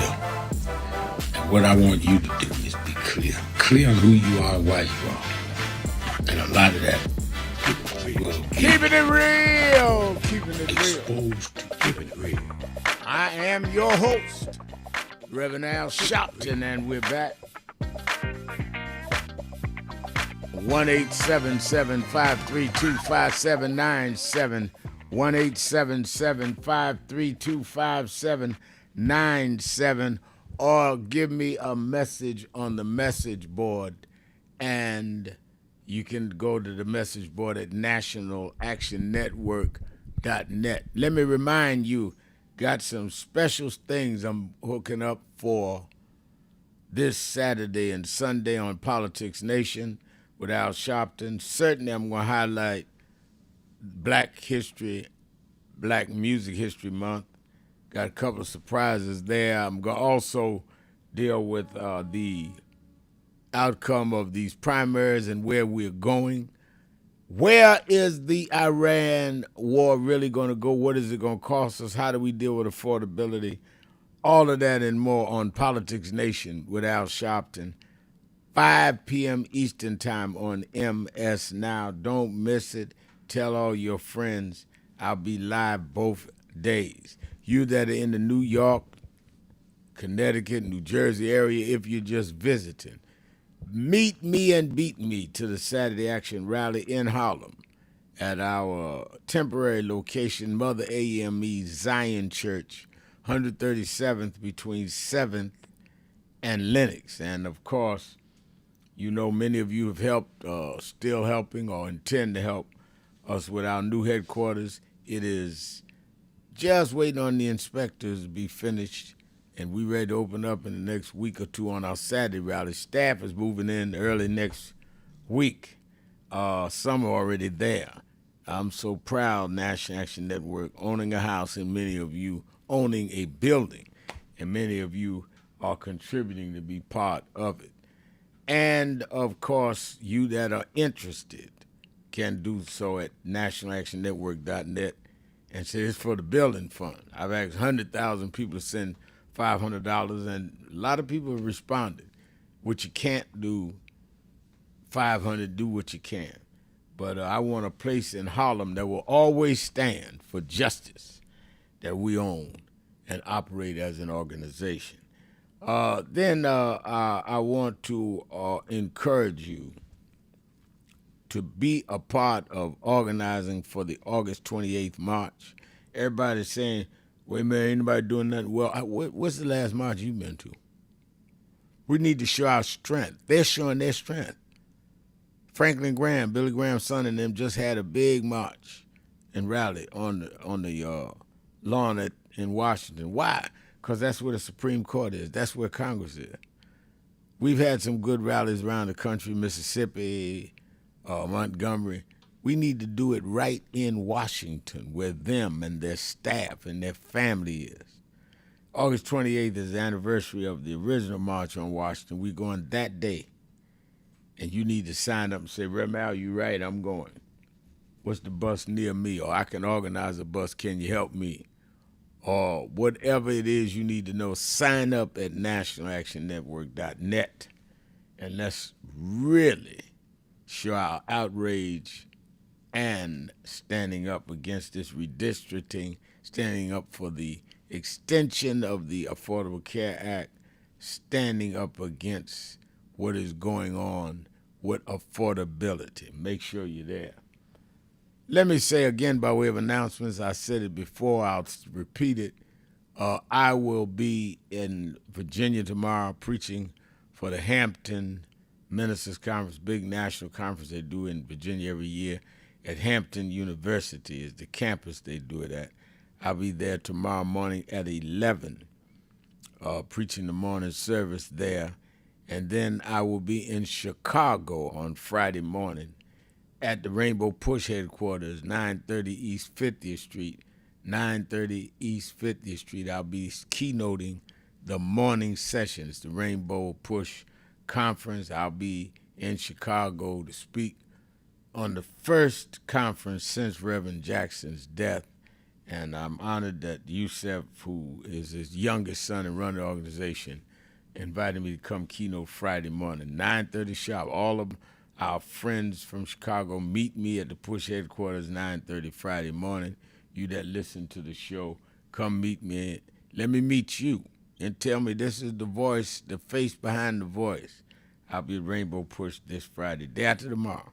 And then I'll be back Friday night to be at the Saturday Action Rally in New York, in Harlem.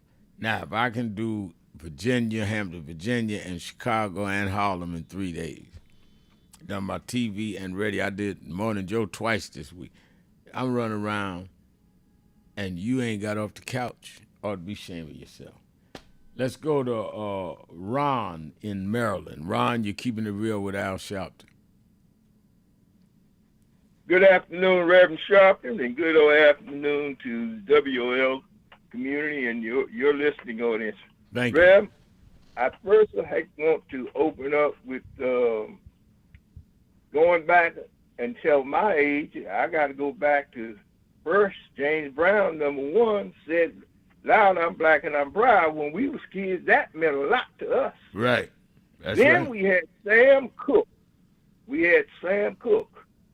And he had a tremendous impact on our lives in the message music that Sam Cooke was putting out at that time with Curtis Mayfield. Yeah. But you can't forget Marvin with Inner City Blues. So those are my picks for Black History Month.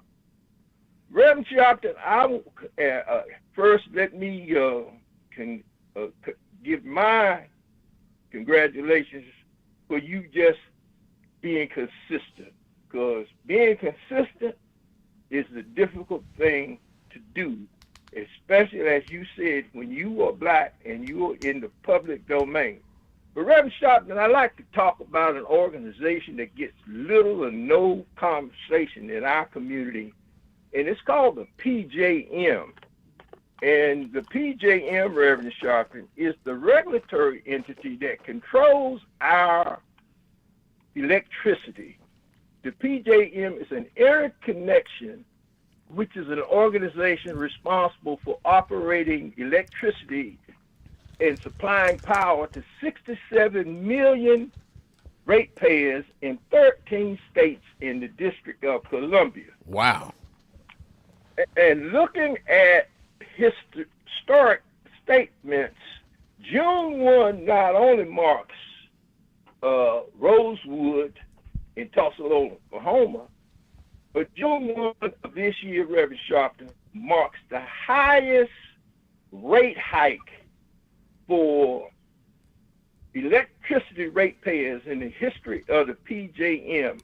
Let me give you a little background on what has taken place, and it has not been for Governor Shapiro and the 13 governors who make up the PJM regulatory getting together and going to the Federal Regulatory Commission, while a brother by the name of Mr. Willie Phillips, who was the first black man that President Biden tapped to head the Federal Regulatory Commission. Mr. Phillips was the former head of the Public Service Commission here in our nation's capital. Governor Shapiro got them together, Reverend Sharpton. He blocked a $21 billion rate hike. Okay? Give me that figure again. $21 billion rate hike that the PJM had applied for. Now, who regulates the PJM? The Federal Regulatory Commission. And they're decided. The regulators are decided by the president, by the Congress. Who appoints who's on the Federal Regulation Commission? You're correct, Reverend Sharpton. Now, let me give you the numbers to show you how historic this was. Okay. The rate hike occurred for the fiscal year 25-26. The prices skyrocketed from $28.92 to $269.92 per megawatt hour. Now, what that means in terms of costs, we went from paying in capacity costs, which is passed to us as ratepayers, $2.2 billion to $14.7 billion. This was the rate hike that we got hit with for 25-26. Now, Governor Shapiro had negotiated a cap of $329.17. The PJM just had their annual meeting, Reverend Sharpton, in Baltimore, at the Baltimore Harbor. You had 4 state senators who, from the state of New Jersey, Delaware, Pennsylvania, and Maryland came together. They had a press conference which was put on by the Greater Chesapeake Action Group and the Maryland Conservation of Voters. This is how important in voting is to us as electricity ratepayers. Now, in that settlement cap of $329.17, the PJM maxed out that cap, Reverend Sharpton, which means we are now being hit, which went into effect June 1, 2026, with a $16 billion rate hike that was passed to us as consumers. 63% of it, Reverend Sharpton, comes from the addition from data centers and crypto mining and blockchain technology. So when we look at the fossil fuel industry and look at the members who, in fact, vote, you got over 1,100 members who vote. 533 of those are voting members. When we look at the total breakdown, 90% of those companies that are members of the PJM, they are vested in the fossil fuel industry. So what they have done, Reverend Sharpton, is for 8 years, the PJM had something called a queue, which they put these projects that the developers are going to build out into it, and they have to almost like waiting in line. They kept it closed for 8 years, Reverend Sharpton.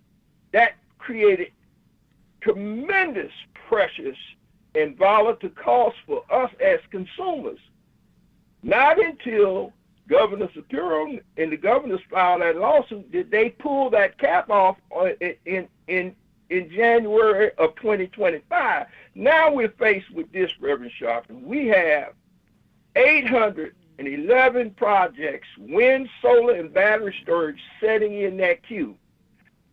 A study has been done by the Department of Energy saying if they get built out those projects, those 811 projects, they allow, the money is there, the developers to build it out, it would generate 220 gigawatts of electricity, enough electricity to power from 165 million to 220 million homes. Well, then why are they not doing this?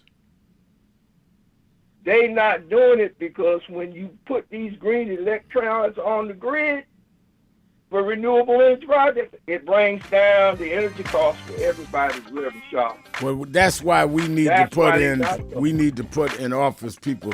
Yo, this is real stuff. We need to use the electric currents. We need to use just for our own home work, whatever. But we need to be putting pressure on it. You've got great information. Now we need to actively do something with the information. And none of us could avoid the electrical bills and the wherewithal, both at home and in work. So this is not something that is whether you want to do it or not, you're going to use energy. The question is, are you going to have enough self-respect to have some say-so over who is going to regulate and make those decisions? Thank you for your call, Rick. Let's take a break. I'll be right back. Keeping it real. Sharpton. Right after this. Breaking news. The issues, the stories.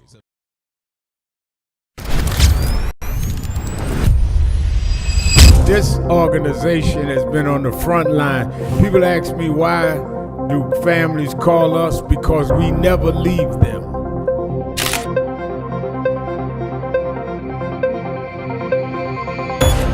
No justice. No justice. What do we want? What do we want? What do we want? When do we want it? When do we want it? When do we want it?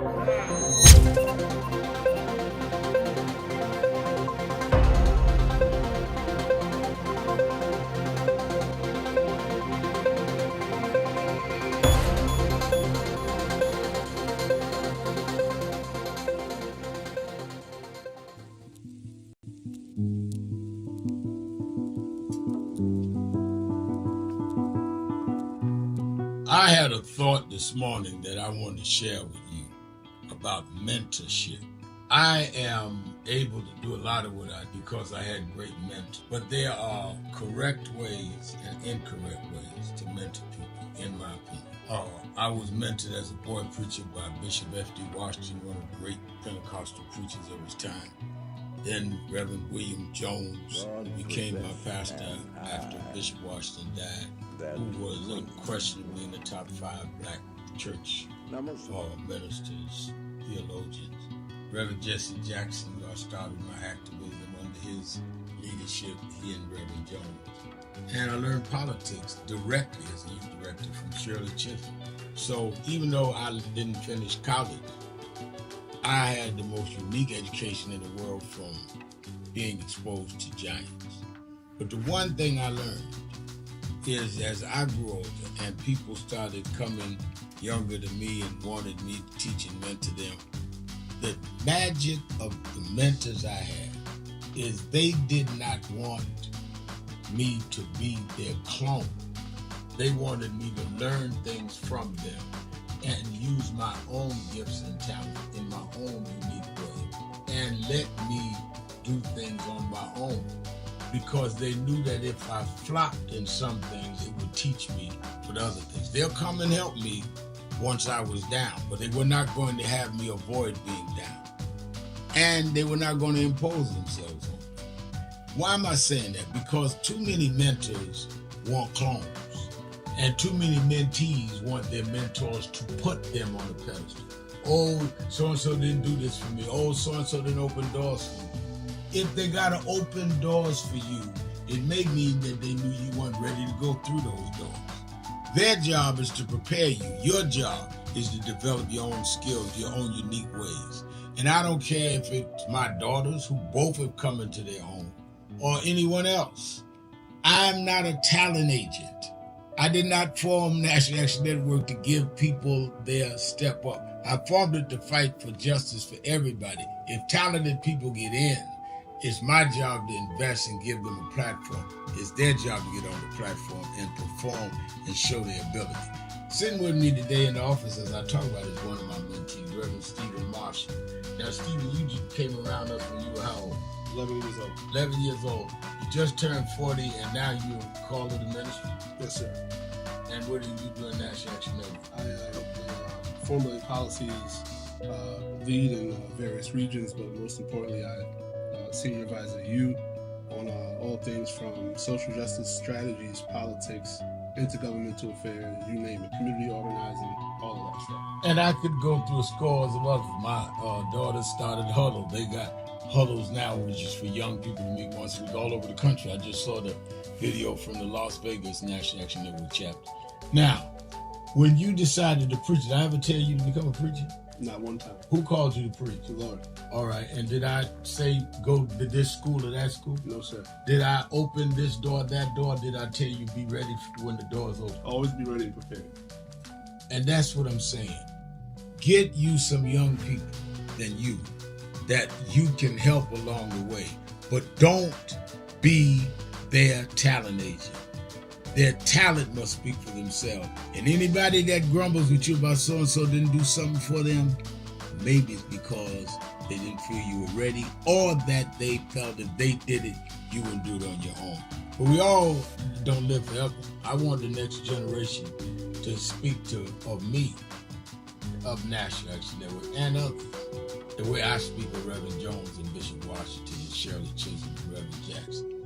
But I just don't want young people to feel that somebody ought to give them the reins of leadership or give them the reins of business or whatever it is you're in. You need to learn from their journey, get the pearls of wisdom from them, but don't have them do for you, because then it means you can't do it for yourself.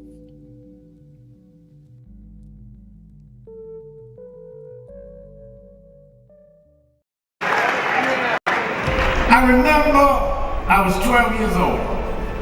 I was a boy preacher in the Church of God in Christ. Bishop Sheard knew my bishop, Bishop Washington. Bishop Washington, my mother was concerned I was getting into politics. They brought us to Reverend William Jones. His daughter's traveling with us. And Reverend Jones introduced me to Jesse Jackson. I became his youth director in New York at 13. I liked Reverend Jackson because he was a little hipper than the older preachers.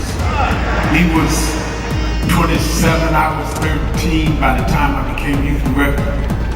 So he was like a father figure to me. When I got about 40, he said, quit calling me father, call me big brother. We went to the car center, and James Meeks and Jesse Jr.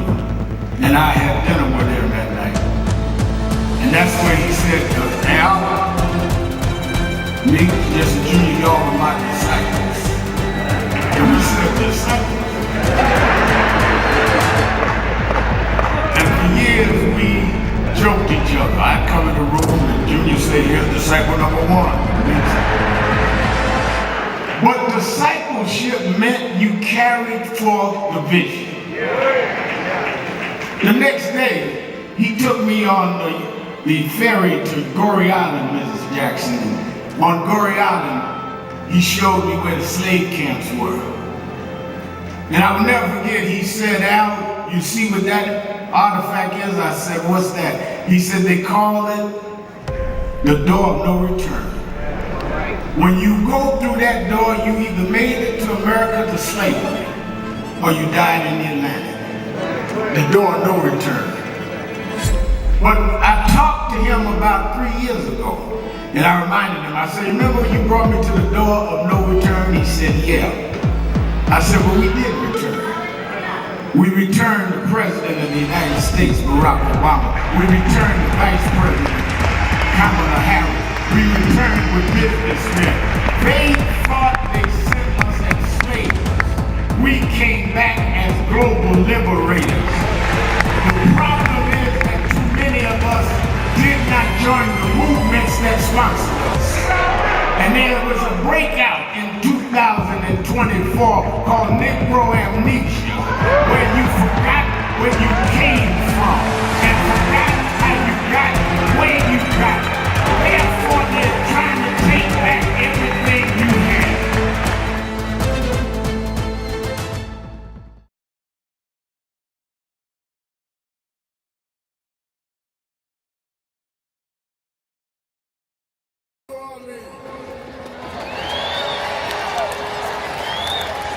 Let me tell you straight, they did not think we could come and be here tonight. They cut budgets and advertising, but one black man, Rich Newton, has said, I don't care, my families come together every 4th of July weekend, and Essence will happen, because that's who we are. Give a big hand to Rich New Dennis for bringing us back.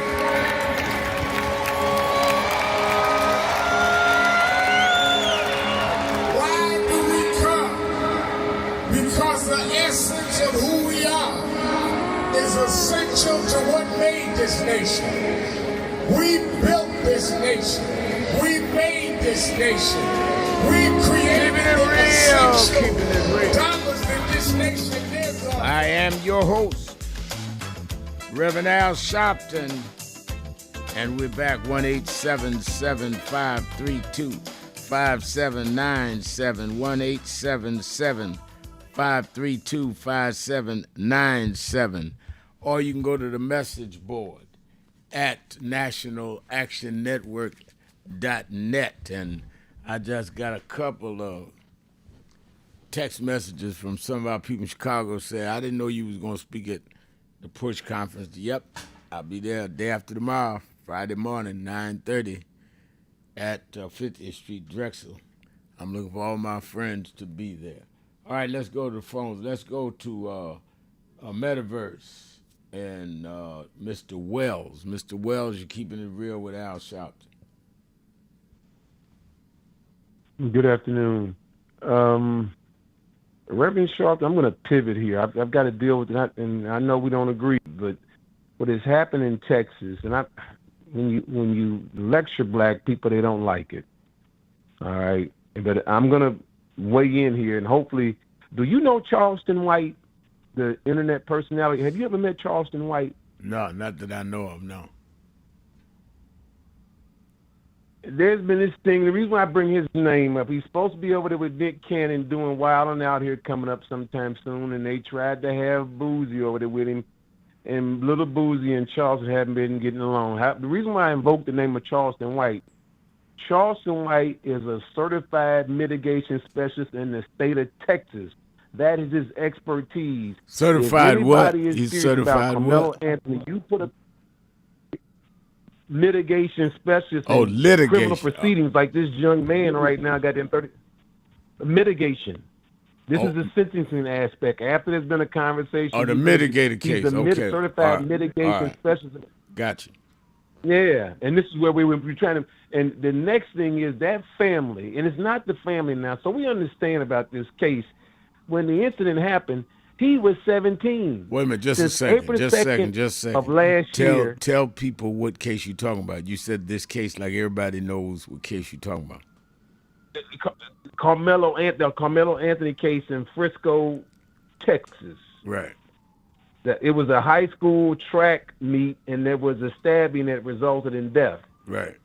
And this happened April of last year. Since that time until now, that young man has had 2 birthdays. He was 17 when it happened. He was 19 at the sentencing. So his birthday, he's an April baby, a May baby, a June baby. But he's had 2 birthdays. He is 19 now at the sentencing. He was 17 when it happened. That's so we understand some facts about this case. He's a grown man now. Somebody better get to him, and he needs to go to that court and say this. He needs to say to the judge immediately about, and this is the one ineffective assistance of counsel to get his attorney fired.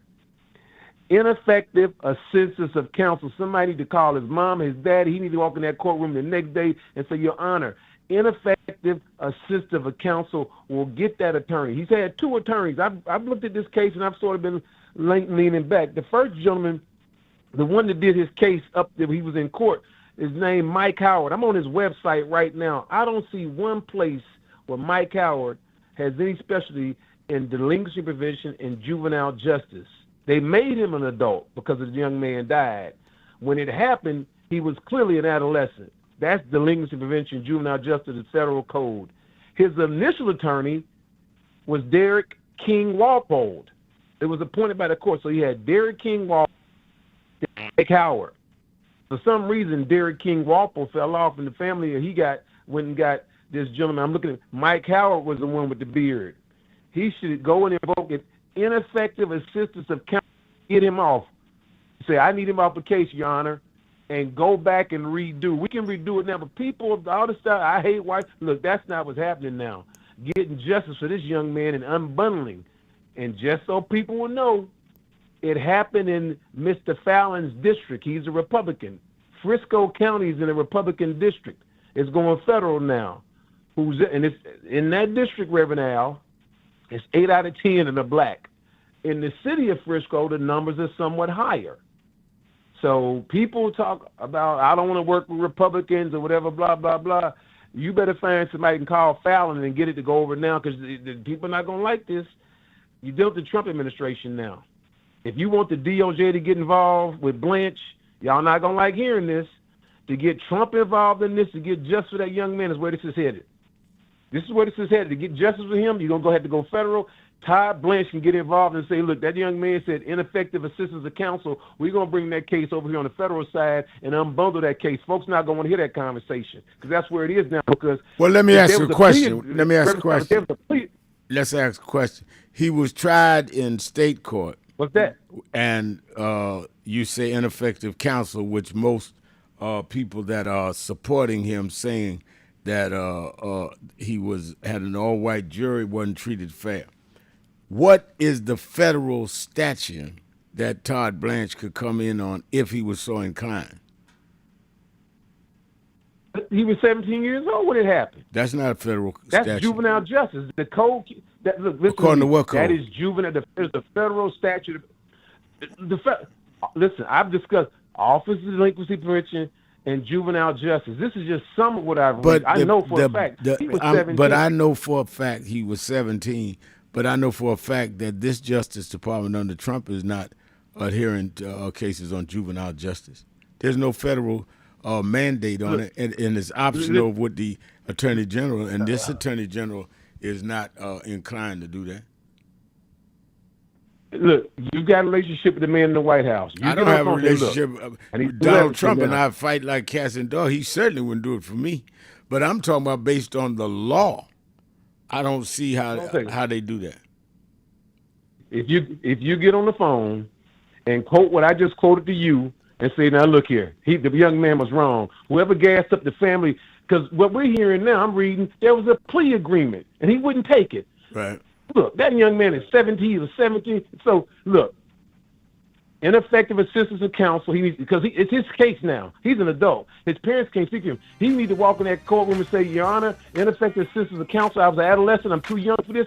You name me 1,000 people. That may be what they do. But I can tell you, yes, I knew Donald Trump, and I couldn't get Donald Trump to back off of the Central Park 5.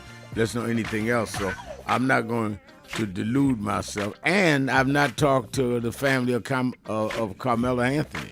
I talk to victims before I get out there on the case. But thank you for your call. Let's take a break. Be right back. Sharpton. Be right back. Keeping it real.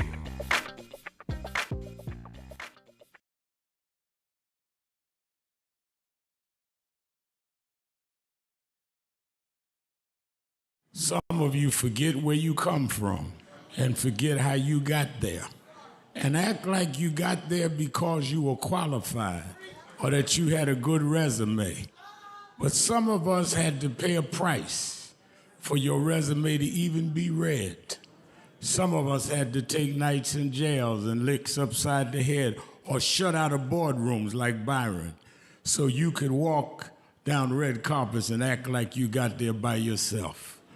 So I received this award with a special place in my heart and on my shelf because I'm getting it from a freedom fighter who never forgot where he came from and how he got there.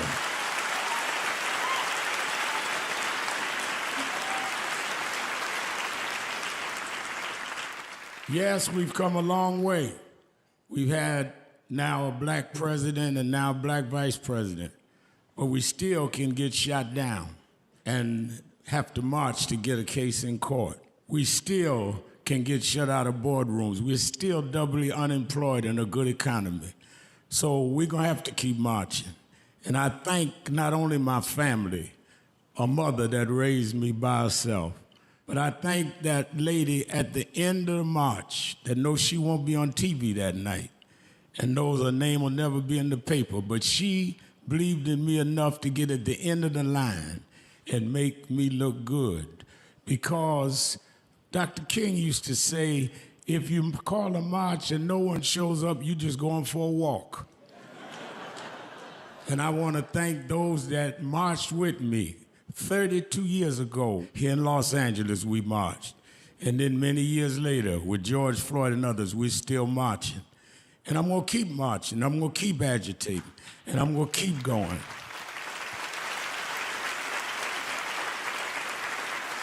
Until we don't have to do it anymore. Eddie, known you a long time. Mariah, Chris, and your kids. And I promise you this. The only thing that I really live for is I get up with this dream that every bigot, every racist, everyone in this country that hates will say, damn, he's up again.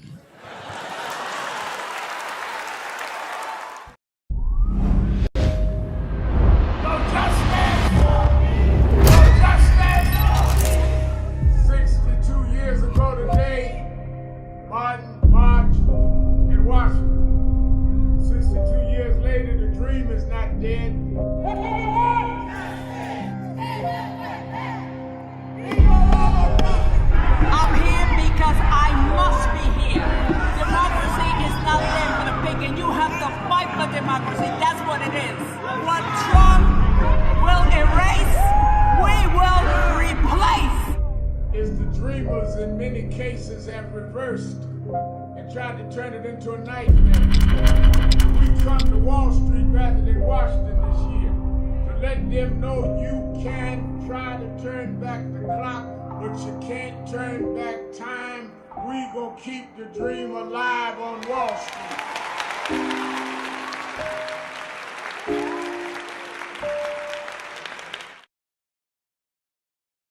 I was blessed to have both in my life. Both historic, strong figures. But if I misuse them and listen to not only figures that are not as historic as them, but figures that had nothing to do with the calling and purpose of my life, I would live confused. I'd be double-minded. I'm clear. And what I want you to do is be clear. Clear on who you are and why you are. And a lot of that will be exposed to you and others by who you are around and who you allow to enter your head.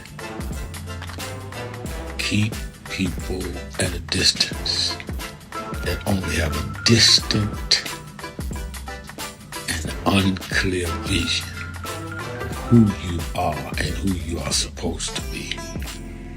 They could be your blood relatives, but they could not be the ones that accompany you toward what you ought to be about. Everybody good to you ain't good for you. Everybody that makes you laugh sometimes end up making you a joke.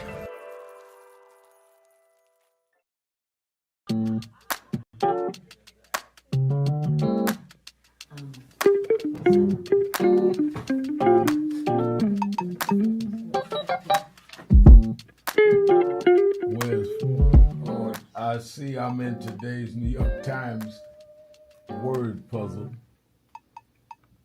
and they're asking what is Al Sharpton's title for short. It's Rev. I didn't know everybody knew that. But people in the New York Times, they didn't call me Rev. They should call me Reverend. No.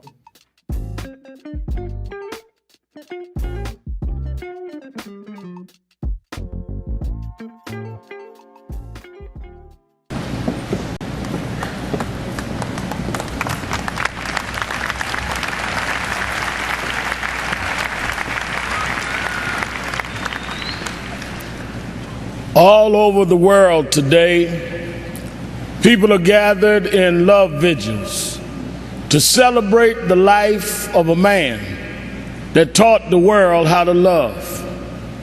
People may be wondering why there's such an emotional outburst, but you would have to understand the journey of Michael to understand what he meant to all of us.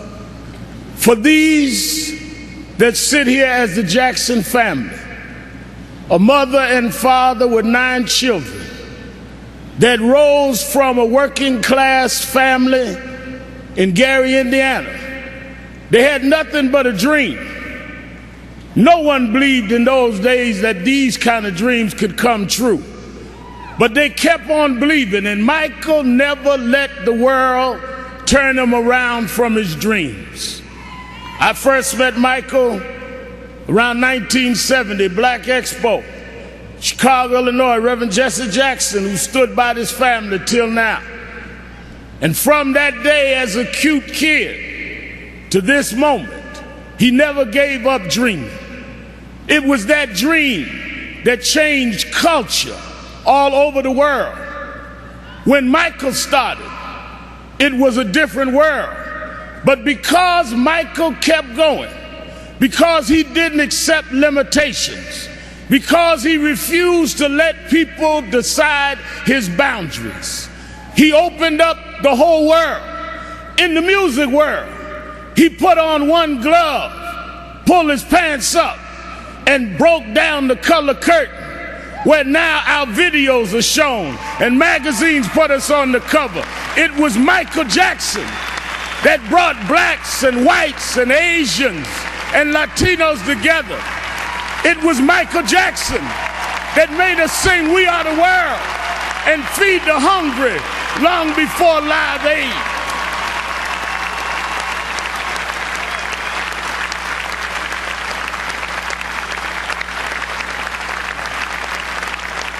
Because Michael Jackson kept going, he created a comfort level where people that felt they were separate became interconnected with his music. And it was that comfort level that kids from Japan and Ghana and France and Iowa and Pennsylvania got comfortable enough with each other to later it wasn't strange to us to watch Oprah on television. It wasn't strange to watch Tiger Woods golf. Those young kids grew up from being teenage, comfortable fans of Michael to being 40 years old and being comfortable to vote for a person of color to be the president. I'm your host, Reverend Al Sharpton, and we're back. 1-877-532-5797. The Stephanie Humphrey channel says, Brother Caller, instead of asking Reverend Al to do this, see if you can reach out to the family yourself and share the information. I think that's a sound principle. Most people don't understand, Stephanie. I never interfere with cases unless the family or the victim, if he's not killed, reach out to me. I just don't do that. Joanne Kemp is saying Carmela Anthony was charged as an adult at 17. It's legal to charge him in Texas. See, that's another reason. When you reach out, you got to have all information. That's why I like to have lawyers involved or the family's choosing. Very, very, very important. I mean, the case smells wrong to me. But again, no one reached out to me. And the case in South Carolina where this young man was killed by this stoner, Asian guy, that family reached out to us. Reverend Rivers of National Action Network, Charleston's all over that. I'll be going down there. They reached out to us. We evaluated, checked out the evidence as far as we could see, talked to the lawyer. We going in, like I did George Floyd, Trayvon Martin, everybody else. But I don't just be sitting around watching the news. Oh, let me jump on that. That is not wise. And that's why when I call people to march or stand up and go to a courthouse, is we've thoroughly checked it out. I got too much respect for people and too much self-respect to just jump in the pool and don't know if any water's in the pool. Let's go to Wale in Manhattan, New York. Wale.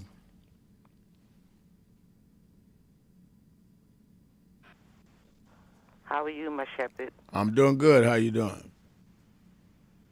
I'm doing pretty good.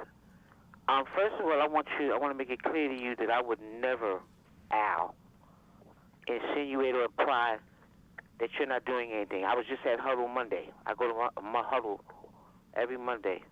I try to make it to everything and so forth and so on. When I said last time I spoke to you, I think it was when was it, Monday? I'm gonna play it back so I can hear myself, because I hope I didn't sound like I was implying that you weren't doing anything or that your organization wasn't doing No, anything. I didn't hear you say if that. If I said nobody. You didn't say that. You didn't imply that about me or Nan, no. Okay. Okay. Because if I said nobody, it's only because you would think me being a former TA president, and I learned a lot being that president, a lot of information, because people come to TAs, people running for office and different things. You learn a lot being a NYCHA tenant leader, and I got to learn a lot. So, and meet a lot of people. But when I say I don't have a platform, with all I know, with all these politicians I know, and all these people I know, you would think I would have screens set up outside, all kind of stuff. But anyway, I wanted to read this before my time is up. 41-year-old Jonathan Pettigrew, Pettigrew is his name, was fatally shot, Reverend Sharpton, on Bronx MTA bus, father of 7. On June 8, 2026, a Bronx bus ride ended in heartbreak when a 41-year-old Jonathan Pettigrew, father of 7, was fatally shot. The dispute started with Jonathan politely asked a passenger to lower his phone volume, and a routine request that turned deadly. I'm going to stop there. The mayor, police commissioner, DA, whatever her name is with the Gap up in the Bronx, no disrespect, I'm just saying, I forget her name. She's the DA, the district attorney for the Bronx. Mayor Mamdani, Tish, none of them have made a public statement. This is major. I wouldn't care if he was black, orange, Puerto Rican, how that song used to go, that rap. I don't care what race he was. This is a major issue. A man was murdered on a B-36 bus in the Bronx. None of them have made a statement in regard to this. We ride the buses every day. I left Huddle on Monday, and the shooting took place in front of Old Phone. Wow. Monday passed. You don't hear my shepherd. You don't hear none of them saying nothing, and you know yourself, maybe a year ago, 2 years ago, when de Blasio, even Adams, when they was in there, when stuff happened, you see them doing statements, right? They interrupt the TV program to make a statement, give their support, et cetera, et cetera. None of these people have said anything yet. And this man was shot on the bus. You see, so this is why I'm saying, Reverend Sharpton, it's time to clear, because I'm not saying ain't nobody doing nothing. Well, not enough is being done. There's not enough spotlight. There's not enough, because I do my part. I talk to young people, Reverend Sharp. I do the best I can from what I know. But it's time for us to pull everything off the table and make, just like COVID, this is an epidemic of emergency proportion. The kids with they what they call teen takeovers, and these are our children. They're not just black kids. You got Spanish, all races, but they keep the spotlight on us. They keep it written in the sky on us to keep us looking bad. But whether we looking bad or not, we still need to address the issues. So it's time for us to clear everything off the table and start talking about what's going on. Because if we don't do that, we're not going to be here, Reverend. I totally agree with you. I totally agree with you. And I think you're right. We heard from the former mayors, whether it was de Blasio, I was on Morning Joe de Blasio this morning, or even Eric Adams. And if we don't stand up and raise our voice, they're not going to do it. No, Wale is right. And she's active. I mean, you've been active in your community, your neighborhood, and be at huddles both weeks. I mean, so you ain't just talking, but where are all the other people? People are being killed, as she just cited. We can't normalize that in our community.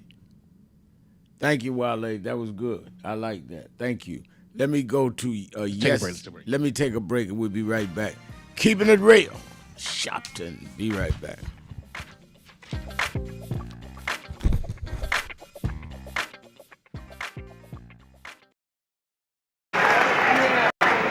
I remember I I was 12 years old.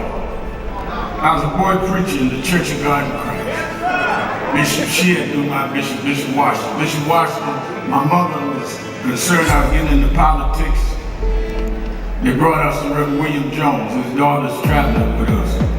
And Reverend Jones introduced me to Jesse Jackson. I became his youth director in New York at 13. I liked Reverend Jackson because he was a little hipper than the older preachers. He was 27, I was 13 by the time I became youth director. So he was like a father figure to me. When I got about 40, he said, quit calling me father, call me big brother. We went to the car center. And James Meeks and Jesse Jr. and I had dinner with him that night. And that's where he said to us, Al, Meeks, Jesse Jr., y'all are my disciples. And we said, disciples? And for years we joked each other. I'd come in the room and Junior said, here's disciple number one. But discipleship meant you carried forth the vision. The next day, he took me on the ferry to Goree Island, Mrs. Jackson. On Goree Island, he showed me where the slave camps were. And I will never forget, he said, Al, you see what that artifact is? I said, what's that? He said, they call it the door of no return. When you go through that door, you either made it to America to slavery, or you died in the Atlantic. The door of no return. But I talked to him about 3 years ago, and I reminded him, I said, remember you brought me to the door of no return? He said, yeah. I said, well, we did return. We returned the President of the United States, Barack Obama. We returned the Vice President, Kamala Harris. We returned with businessmen. They thought they sent us as slaves.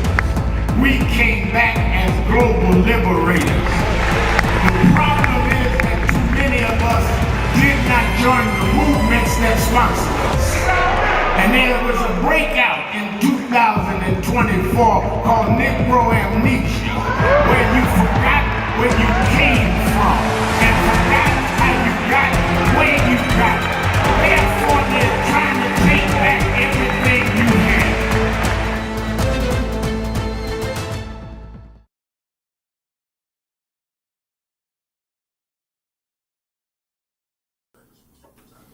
Well, thank you, President Dr. Kimball, and to all of you on the board.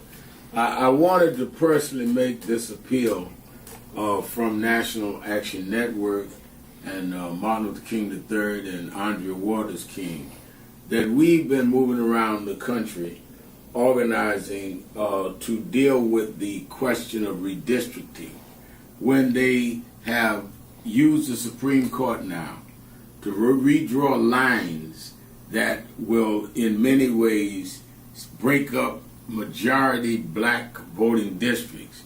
It means that they dilute the strength of our community. It will cost probably 19 members of the Congressional Black Caucus.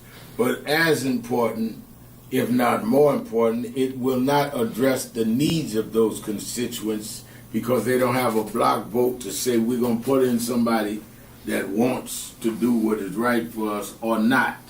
And that does not necessarily all the time mean a black person, but it gives them power. In Memphis, Tennessee, the majority black district congressman supported and reelected several times by the blacks there was a white man named Cohen. So we see this as an undoing of the Voting Rights Act of 65 and the Civil Rights Act of 64. So on August 28th, we've asked people from around the country to join us in Washington, D.C. for a mass march. We've had some marches and rallies in Mississippi, some in Montgomery and Selma, but we need a national march led by the clergy, led by the faith leaders, like it was in the 60s, that will say it is a moral outrage that we would, in a time like this, disenfranchise wholesale black voters by repealing the Section 2 of the Voting Rights Act and by turning the time back. We've heard from a lot of groups, but we need this to be church-led. National Action Network is appealing to you, the president. Reverend Dr. Boise Kim has been on our board for years and knows this well, and the many of you that are on the board. But we need to send a national message in a peaceful, nonviolent gathering led by the clergy, along with Dr. King's son, and along with his daughter-in-law, and along with other leaders. But it's time to dramatize it. We see the No Kings March. We see everybody out there rallying. Where's our voice when we're the ones being disenfranchised? We're the ones being attacked. And I think that if we would stand up, the people will step up because the people understand the gravity of the hour. And I think that we are called upon at this point in history to do what those leaders of the black church did before our time and in our childhood. So I thank you, President Kimball, for giving me an opportunity to make the appeal to the board itself. You have the information. We're going to have buses from all over the country. Those churches that have buses, we give information. Those that don't, we're willing to help supply them. But we need to show a big number right in the nation's capital. History should not say they stripped us of everything and there was not a national response led by the black church. Thank you very much for these few minutes. Many people cannot focus because they have not really come to terms with their calling and life purpose. In order to focus, you must also be clear on what you're focusing on. So if you're not clear on your purpose, if you're not clear on your life's calling, then focus on seeking that. Because if you just read the ways and roads you traveled that you didn't even choose, chill out. Keeping it real, keeping it real. I am your host, Reverend Al Sharpton, and we're back. 1-877-532-5797, 1-877-532-5797. And Livia Taylor's writing on our message board. Good afternoon, Reverend Dr. Sharpton, Nan, and the Keeping It Real MB Chat Squad. Early voting for Georgia runoff elections ends Friday, September the 12th. That's day after tomorrow. Election day is Tuesday, the 16th, 6/12. So 6/12 is 2 days from now, Friday. You can do the runoff voting, and the 16th is election. Thank you for giving us that information. Let me remind you, Politics Nation, you don't want to miss it this weekend. I got some surprises for you, and we're dealing with Black Music History Month. I'm dealing with these elections and where they're going, dealing with the redistricting fight. And I'm going to deal with what has been neglected, the real talks on where Medicare is going. So make sure you watch both Saturday and Sunday, 5 p.m. Eastern Time on MS Now. You that are in the New York area, meet me or beat me to the Saturday Action Rally at the House of Justice Meetings is now temporarily at Mother AME Zion. Which is a historic church, Frederick Douglass, Sojourner Truth, all of them part of this church, still standing. A beautiful Gothic church, 137th Street and Lenox Avenue, 9 a.m. 9 a.m. to 11 a.m. in Harlem. Make sure you come if you can't be there. If you're around the country and not near us, then you should watch it on Impact Television, NationalActionNetwork.net, or you can watch it on YouTube/NAN/NAN. Let me also say to you that want to help organize, be a part of the march at the Lincoln Memorial on August the 28th, anniversary of the original March on Washington. We going there to stand up against redistricting, against what they're doing in terms of affordability. You need to be there. Many of you have never been to a march or haven't been in a long time. We're going to have tens of thousands of peaceful people. Buses come from everywhere. Go online to www.nationalactionnetwork.net and sign up right now. Say, I want to be there. Is there a bus near me? Or I want to organize a bus in my town. Or I can get a bus. My church can do it. Hook in and let's do this. And let me also say, I will be in Hampton, Virginia tomorrow. I'm preaching at the Hampton Ministers Conference, 11 a.m. at Hampton University campus. Ministers from all over the country. And then on to Chicago, where 9:30 on Friday morning, I'm keynoting the Rainbow Push Convention for Yusef Jackson, Reverend Jackson's youngest son. This is the first conference since his death, and I'm honored to be there and be a part of it. Now, let me show you how people are. On the message page, Purple, 1988, y'all look him up. He writes on the message board, Jesse Jackson is gone. Thank you, Jesus. You're next, Al. Now, I bet you this guy calls himself a Christian, calls himself good, and he's going to celebrate Reverend Jackson gone and predict I'm going next. And these are the kind of people that wonder why we do what we do to stand up to elect people that contain haters like that. Somebody shot President Trump. I publicly said I give sympathy to him and his family. I know his kids. I don't agree with them, don't deal with them.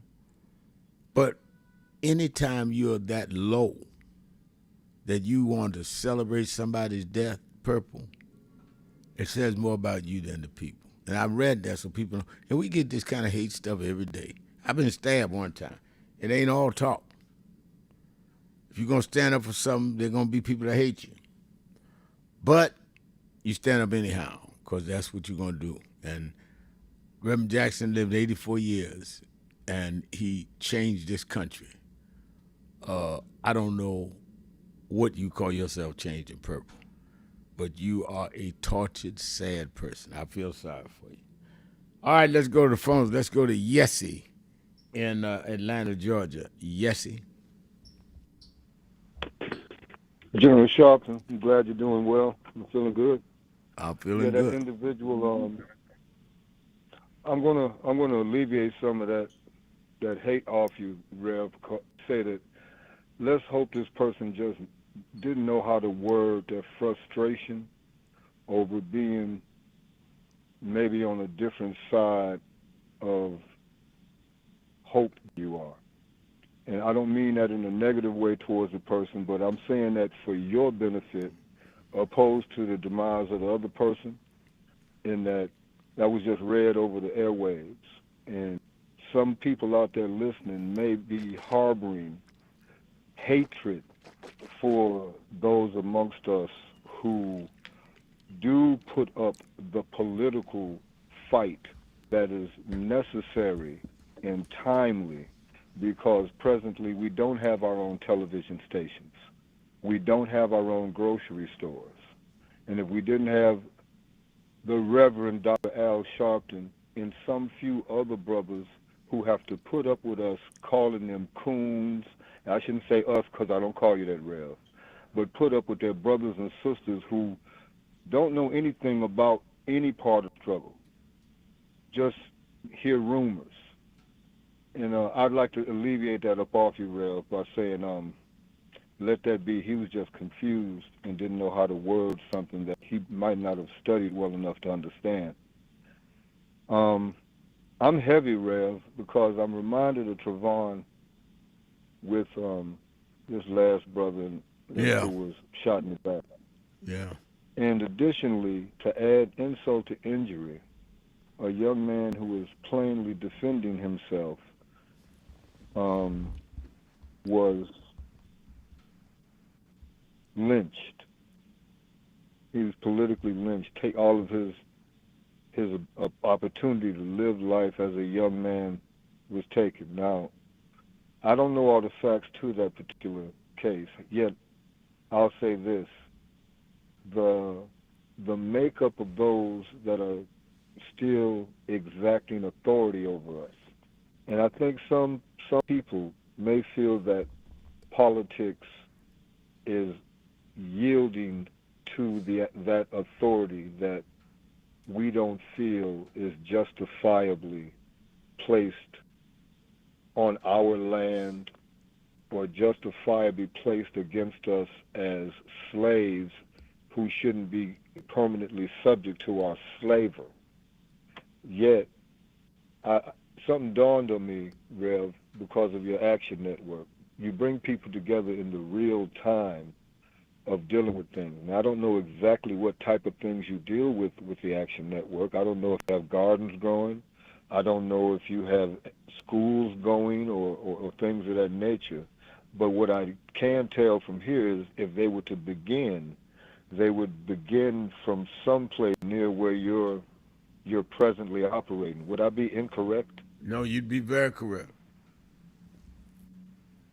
And you said something that kind of miffed me, not miffed me bad, but you talked about folks that talk about conspiracy theories and don't seem to be doing a whole lot. However, I think we should exploit that because those who don't want to do politics can get together and listen to you all day long someplace. And you still have control, but if we can get them in one place, Reverend Sharpton, just for the sake of saying you at least care enough to show up and open your mouth, I think we have this extra special weapon. And now the people that think weird and think only this earth ain't going to understand this. We have this weapon called the Ruach Kadesh. In English, that's called the Holy Spirit. Yeah, Paul said it when he had to help the Romans with what they were doing. If my lie is going to save the souls of my brothers, let me lie a little bit. Now, I hope y'all out there understand we need to come together at every aspect with respect. And that's what I'm asking for the voters to give to those who don't want to vote so much. Give them the respect of saying, no, I've had enough of that. And still unify with them over the needful things of community, the needful things, our children's children, how we're going to maintain. Well, let me say this, and I'll let you go for 3 minutes. Let me say this. I think, thank you for your call, and I think that we all ought to do that. And I saw D. Big say that we do have some supermarkets and businesses in some places, and DJ Big is right. He and I don't agree with some things, but he's right. We ought to support the ones we do have. I also think that if you put yourself out in public, as I have all my life, I've been preaching since I was 4 years old in Church of God in Christ. If you put yourself out in public, you're going to have public risks. So I don't pity myself. I don't have pity parties. I thank God I made it this long. Like I said, I was stabbed one time. So I know this stuff will get you killed. But what is more important, Dr. King used to say that, is more important than how you die. And don't get me wrong, I ain't trying to die. But it's how you live. And if you live your life right, you're going to die one day anyway. But let your life mean something. And that's what not only me, but that's what everybody listening to me should say. You know, I just had our media team post a sermon I did at Riverside Church maybe 10 years ago. And I said, and I repeat often, that if you should ask yourself this question, if you would ask yourself this question, that if I were to go today, if this was my last day, what could they say about me? Because at the end of the day, The moment you or I die, the only thing that will matter is what we've done for more than for ourselves. If all we did was buy a nice car, they'll change the registration and be driving your car around in a week or two and forget you was gone. Nice house, they'll sell a house or stay in the house, you gone. Let your life mean more than something that was just about you. I preach a lot of funerals. I don't preach the funerals of people that didn't mean nothing, because there's nothing to say. Who cares you got a house? Who cares you got a car? Do something that a preacher ain't got to hallucinate a life for you that you never lived. And I'm living every day to make sure people at least have something to say that I tried to do, and some things I did get done. I ain't worried about it, because I believe your living is not in vain.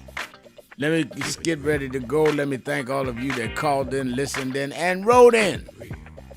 Remember, whatever you do, wherever you go, however you feel, tell somebody, tell anybody, tell everybody. Reverend Al told you personally, keep it real. Keep it real. Keep it real.